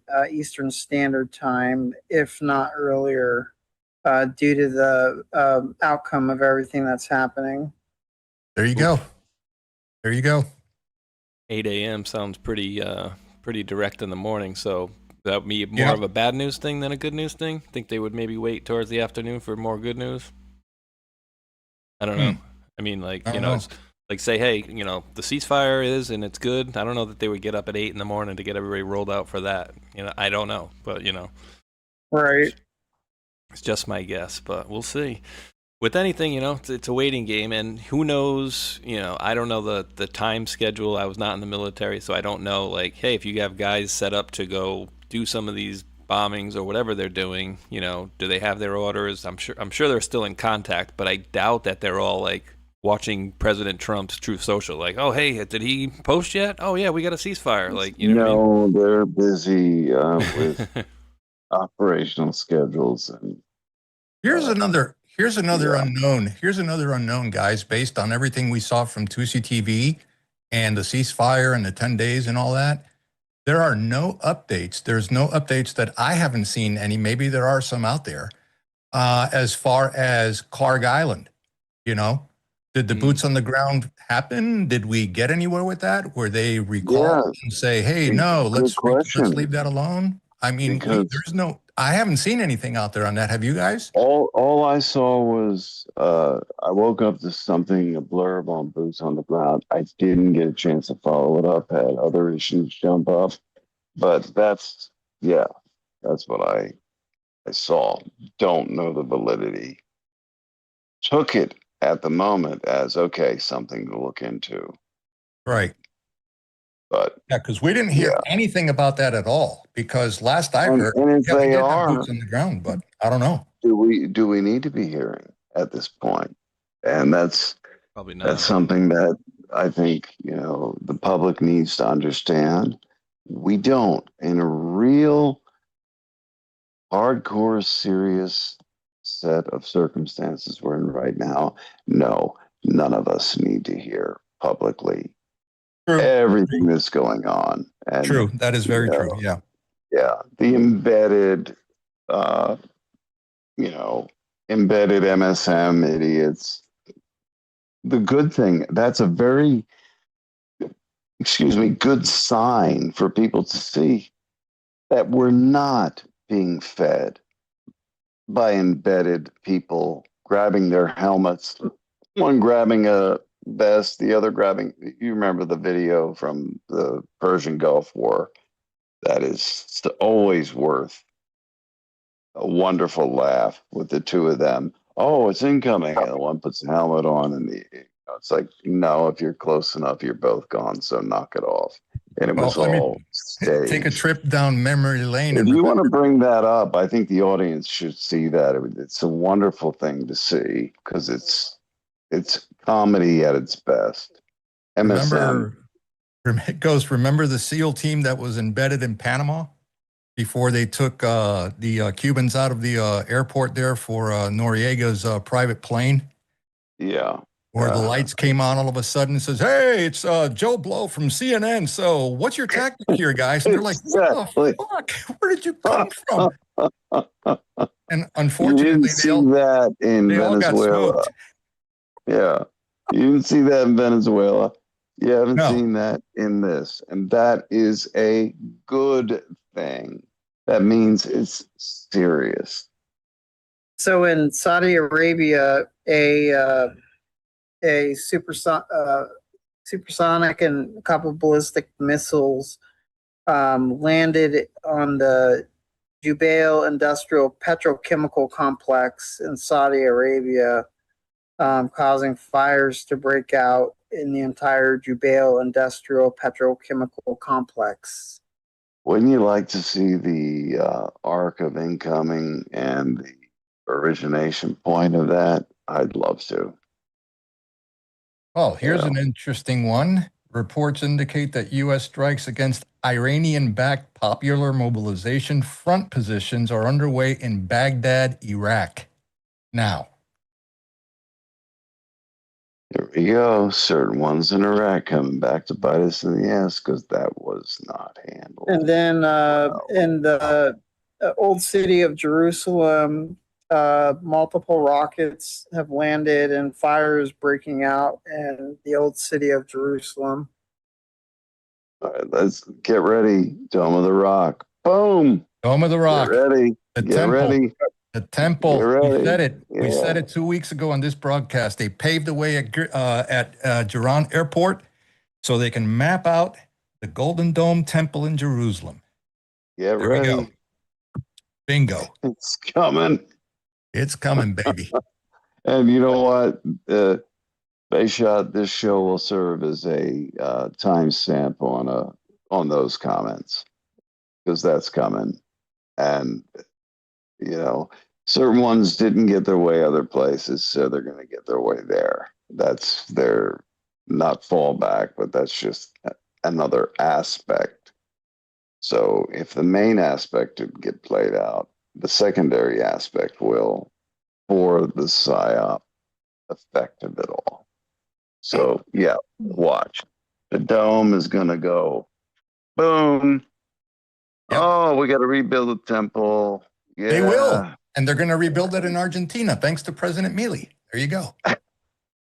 Boom. Israel 2.0. Oh, did I put my tinfoil hat on? Sorry, guys. Sorry, audience. It's just, I have no filter, but it's okay. I thought I got you a love nice silver copper one for your head, not the tin foil. No, I'm just joking. Let me see. Somebody just Total dropped this joke. in. MOD asserts. Can I post this? What was that image there? Looks like UAE. Yeah. Okay. I'm making sure. What do we got? UAE, Ministry of Defense, UAE Air Defense's system are actively engaging with missiles and UAV threats. MOD asserts that the sounds heard across the country are the result of ongoing engaging operations of missiles and UAVs. The public is urged to remain calm and follow the safety and security instructions issued by relevant authorities. Are they talking unmanned aerial vehicles, or are we talking unidentified aerial UFOs? Remain calm while we work on an drones. excuse. No, Space Shot, we're talking about that upside down 666. Oh, yeah, I did notice that right off the bat, too. I was like, what is that about? Oh, is that calling 999-66? Yeah. Mike, what were you going to say? Looks like Trump just posted something. Let me send it over. Oh, boy. It's the CNN thing? Let me see if it's the... Yeah, the CNN thing. Go ahead. Bring it up. Bring it up. Oh, we're having fun tonight. The alleged statement put out by CNN World News is a fraud. As CNN well knows, the false statement was linked to a fake news site from Nigeria and, of course, immediately picked up by CNN and blared out as legitimate headline. The official statement by Iran was just released and posted on Truth. Below, authorities are looking to determine whether or not a crime was committed on the issuance of the fake CNN World statement, or was it a sick rogue player? CNN is being ordered to immediately withdraw this statement with full apologies for their, as usual, terrible, quote, reporting. Results of the investigation will be announced in the near future. President Donald J. Trump. Interesting. We got it, man. Don't worry. We're the greatest. I'm being serious. We're the greatest. We got the greatest military. We're going to have the greatest outcome. But So don't are be you saying- confused in the meantime? It's the greatest. Don't worry. Space Shot, are you saying that the 10-day ceasefire thing that you put up on screen earlier was bullshit by CNN? Or did I misunderstand that? It seems to me that they said that the statement was false. So basically they're saying, no, there's no, it seems to me that he's saying that there's no peace agreement or no ceasefire. Alleged statement put out by CNN was fake from Nigeria, and of course immediately picked up by CNN, blared out as a legitimate headline. Lord. So it's something to do with them. Let's see if we go to This CNN. could be a real. RT came out. RT came out and said Iran has not heard of any ceasefire so far. Oh, man, it was Don Lemon who broke that story, bro. Oh, was it? And this is 9 minutes ago from RT. Oh god. No, but anyway, this could be what you're looking at. I think is psyop artistry at its finest, honestly. And yeah, Arabic. it's working.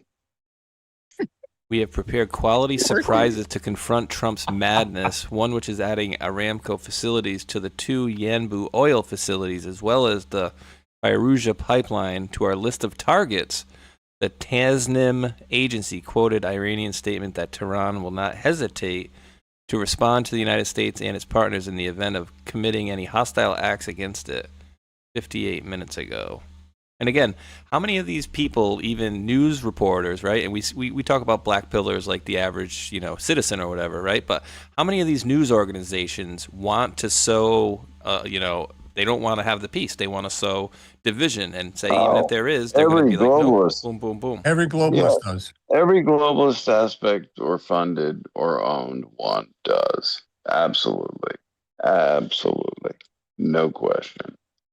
So they want to spread the black pill nonsense so we can take, I don't know, Tucker and his kind of semi-stupidity lately. Candace Owens, oh my God.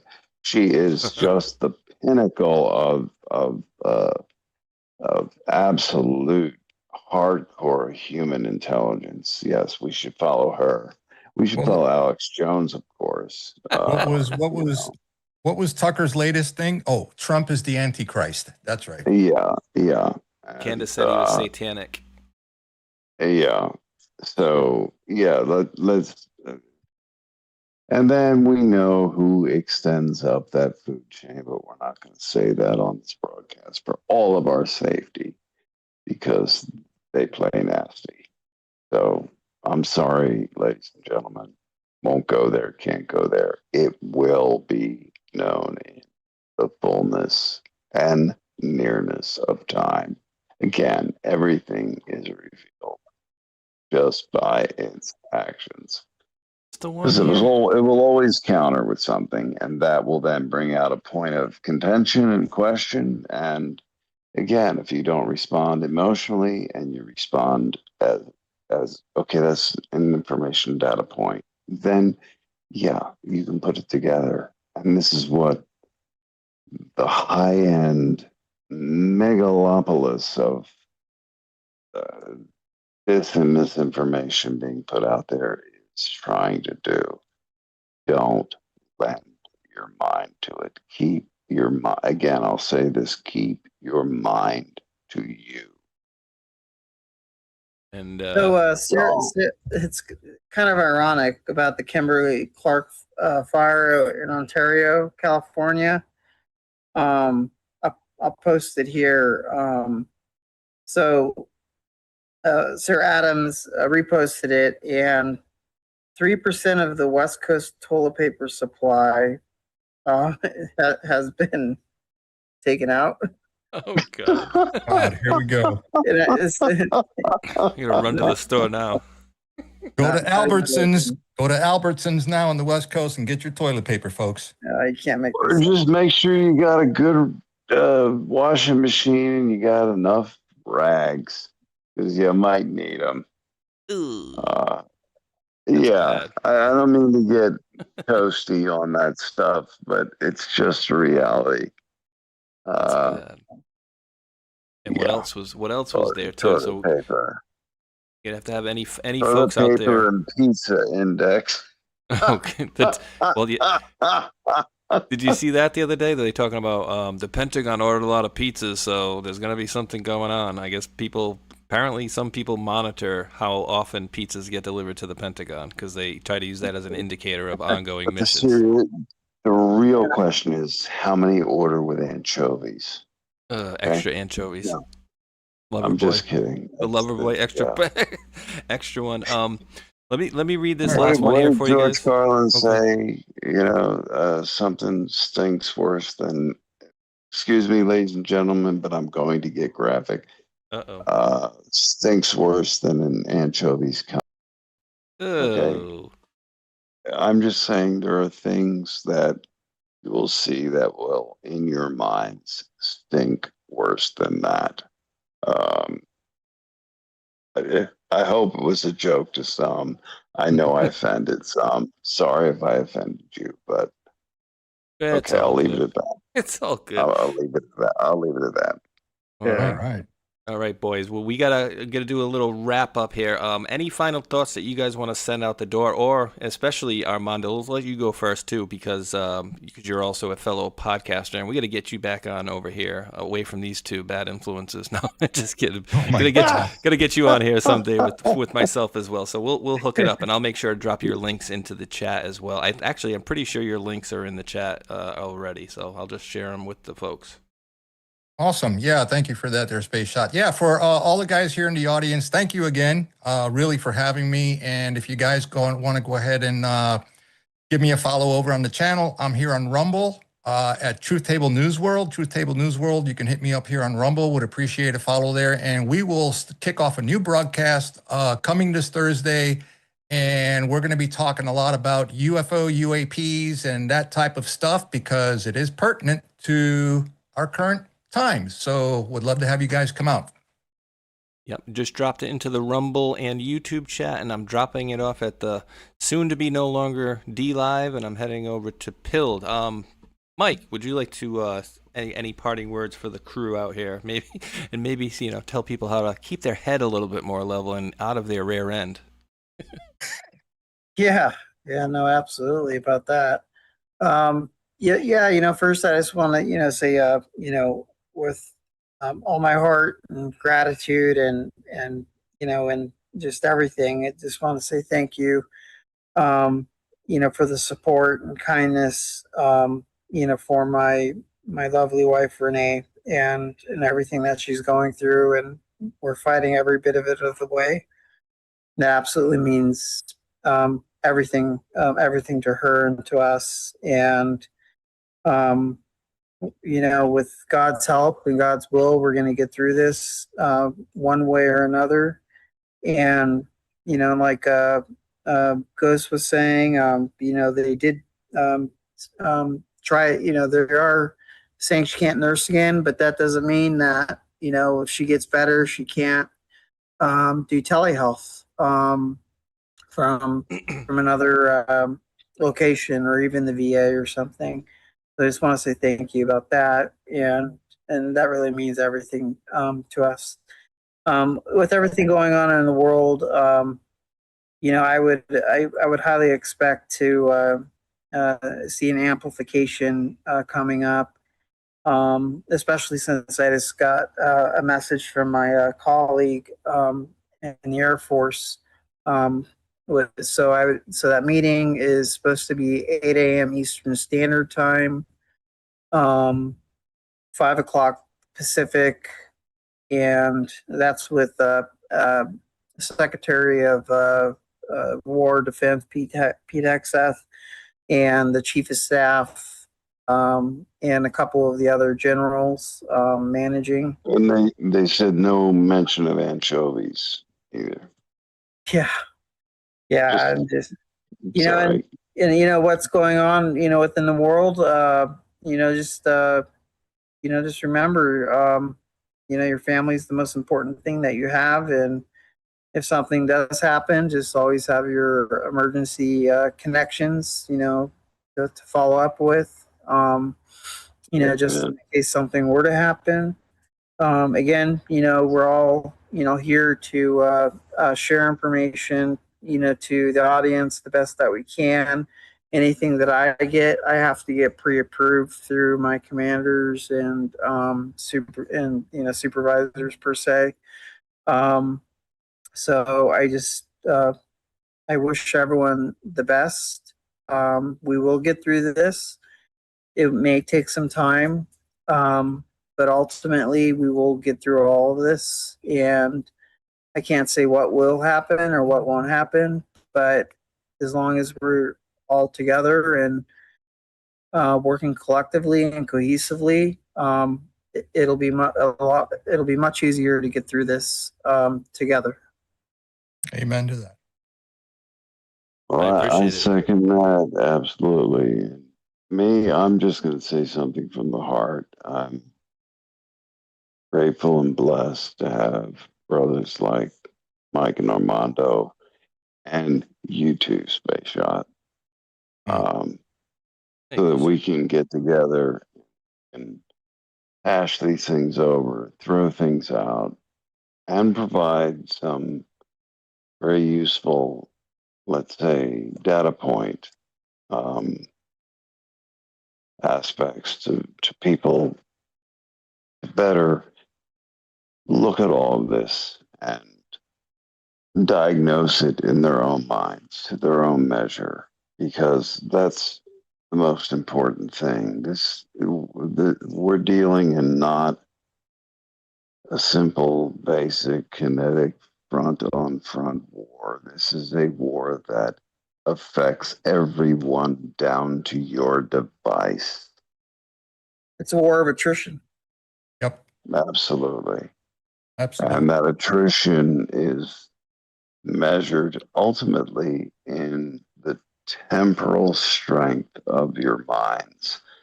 So again, I would say to the audience, thank you for listening to us nutbags, and give the best we can, and keep your wits about you. Don't run with anything that immediately strikes an emotional response in you. Allow the emotional response to happen, but then back off from it and say, okay, that's emotional. Where's the evidence? Where's the data? Where's the reality? And if I don't have it, where will I best find it in time? And that means over minutes or hours or a couple of days with regard to anything being presented. But know that, I'll tell you what, a lot of great, wonderful human beings in the intel services, in the military, in support aspects. There's more in our favor, that of this nation first, as a foundation, than you would imagine. So please don't. It's easy, believe me. I and everyone on this panel knows it is easy to let things get you down or sidetracked. Don't let that be. Keep your mind, peace in your possession. Don't give anything that deserves not 1 millisecond or iota of rent-free space. Keep your minds about you and tune into the good programs that are out there that you know in your intuition. Trust your intuition. Trust your intuition. Trust your intuition. Can't stress that enough. And the more you trust in it, the more it becomes a developed and servant to your discernment. This isn't about judgment. This isn't about hate or love. It's about reality, discernment, and in the end, the greatest good for the greatest number. So God love you all. God bless you all. I'll leave it at that. Thank you so much, brother. I appreciate it. And same goes to you, Armando, and same for you, Mike. I do appreciate all of your guys' perspective coming on and sharing your time with us here. And yeah, there's a lot more good people. And I'll just give you a reoccurring post that happens 7 times. There are more good people than bad. Again, there are more good people than bad. So have faith. Hostile takeover from an evil, corrupt network of players, not just Democrats. Again, there are a lot more good people than bad. So remember that I think a majority of the people of the world want kind of what we want. We, don't want all the fraud, harassment, don't want an overbearing, government. Just want to kind of be left alone. So I think that's family, love, yes, prosperity, absolutely, growth, and take the good with the bad, because it will always come. That's just the nature of life. But always in the right direction, in the best direction. Absolutely. I won't interfere anymore because you were saying No, you're good, buddy. You're good. exactly what needs to be said. You're good. I'm just reading one more. Dollar Rumble Rant was talking about the crown. G Fonts 119 says, I 100% agree. Arguing the crown is just another wedge that will divide any unity behind this movement even further than it already is. There's another problem that needs more awakening, in my opinion. Yeah, there's a lot of issues. And I don't think there's been a time in history where we had so many people kind of aware worldwide of things that are going on and wanting to see a change about. So that is absolutely a very key point, that there's many of us, many millions. So Armando, Mike, and Ghost, I'm just going to probably take another 3 or 4 minutes and thank some folks. You guys can hang out with us, and if it's getting late, so I know if you guys got to go hit the bathroom, We'll go see hang the family, out. Let's you can have do a whatever. little chat afterwards. Okie Yeah, dokie. so we'll hang out. So I'm over on D Live, which may be the last show here. I don't know. We'll see. The top 3 contributors of this show, one went above and beyond. I think she's storing up all her diamonds to give to me. Debbie Roush. We'll read that one again in a second. But Debbie Roush, P Dancer, and Lion Eyes are the top 3 contributors. A couple hundred each on there from P Dancer and Lion Eyes. And Debbie Roush was storing them like a squirrel, apparently, and dropped 7,000 diamonds on me. So I do appreciate that. That's like, I think they're like a penny a piece. So that's like $70. So I do appreciate that, Debbie. And make sure I'll release the treasure chest, which will go back to you guys in 29, 28, 27, and counting. And I'm over on the Foxhole, where all the folks from D Live should be going, and then to Rumble, and then if you have to, the YouTube. My brother Matrix Codebreaker starts us up with a can, says, boom time, let's go. What's up, my brother? What's up, my man? I appreciate it. He also texted me as the show was going on. I didn't get a chance to re-hit him back on that, but he said the post that we read, the one that you were asking about the timestamp on, Ghost, he's like crazy into numbers. He's like, yeah, it's 632, 1832 military. Okay. He says 1832 mirror is 2381. That's the code for treason. Just saying. So he finds all sorts of stuff, dude. And I was just like, oh Pretty my cool word. stuff. Yeah. So that's my Sunday co-host. So appreciate that, brother. And then followed up, no message, but One Thunder dropped a can. I appreciate that, One Thunder. And then Sean Joe dropped a cookie. Sean Joe dropped another cookie, followed by another cookie. So 3 in a row there. Appreciate you, Sean Joe. And then Lizzie B with the cookie. No message on these. Of course, I will read them if there are. No thanks, Joe, with the cookie, says, hey, Space Shot, good to see you on a Taco Tuesday evening. I guess we'll see how good the Pakistan negotiators are with deal making. God bless, friend. God bless. I appreciate that.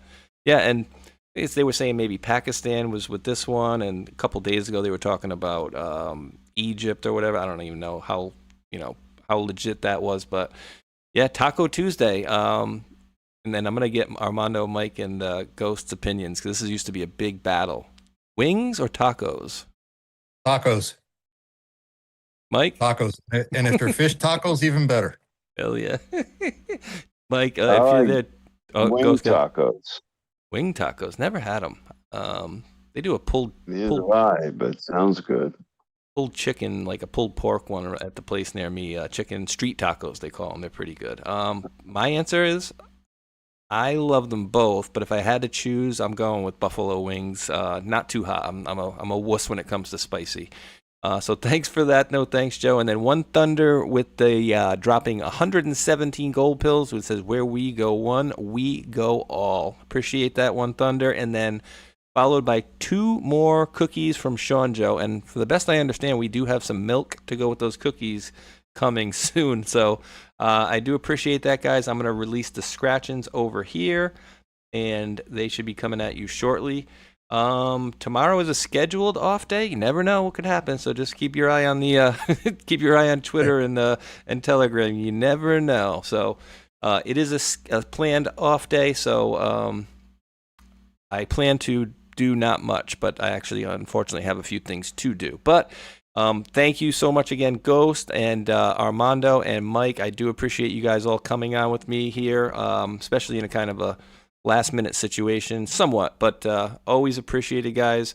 And can't ever forget to thank all the mods out there. You guys rock. And for my viewers, at the end of every show, I say, and I absolutely mean that I do appreciate each and every last one of you wonderful world patriots for tuning in out there. And until that next one, thumbs up, like, and subscribe.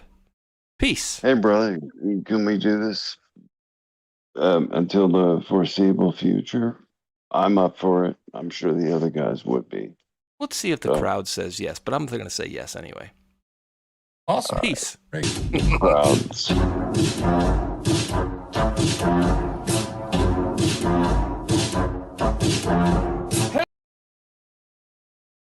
God bless and have a great night. Thanks for having me. Appreciate you. God bless. Love everybody. And yeah.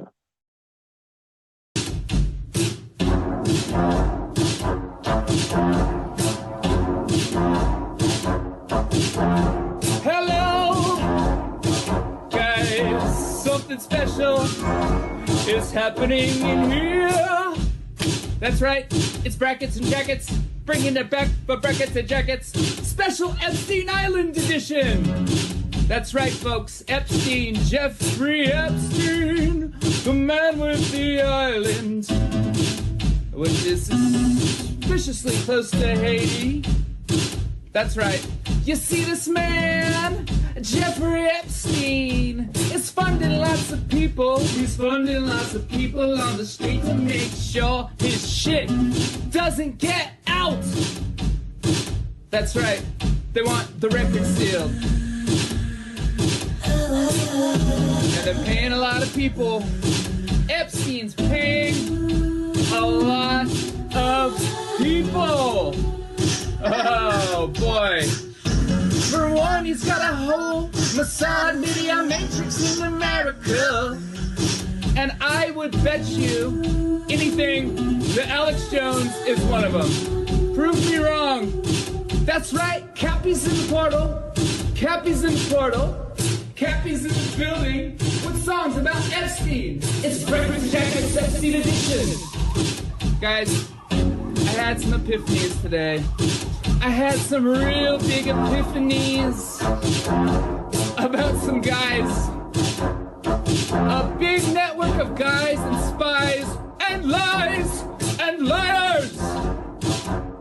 All right, think about this for a minute, okay? The guy in Portland, the scientist that just got busted for producing CP, that guy is 1 degree of separation away from Epstein. Epstein, the investor that lives in West Palm Beach, Florida. I know a guy who lives in West Palm Beach, Florida as well. Investor as well. Also involved as well. And all is not well with these guys. The Florida boys, the Glow boys, the Scott Israels of the world. You see, Epstein is Hillary Clinton. And Epstein is Haiti. And Epstein is a big network of media assets. By the way, did you know that Steve Bannon was going to that guy for money? Also, Epstein is Epstein Oprah. Epstein is Chris Tucker. You remember him. Epstein is also Kevin Spacey. Epstein is also Prince Andrew. Epstein is also... Who else is Epstein? Who else is Epstein? Tell me. You guys know? Who else is Epstein? Is Epstein Big Pharma? Is Epstein Brian Singer? Is Epstein Naomi Campbell? Yep, all of the above. All of the above. Who is Epstein? Epstein is the keystone of a whole motherfucking matrix. And once you pull it out, it all falls down. Dersh was there too. That's right, we're dropping red pills every day. Dropping red pills in the best kind of way. This is brackets and jackets for the denizens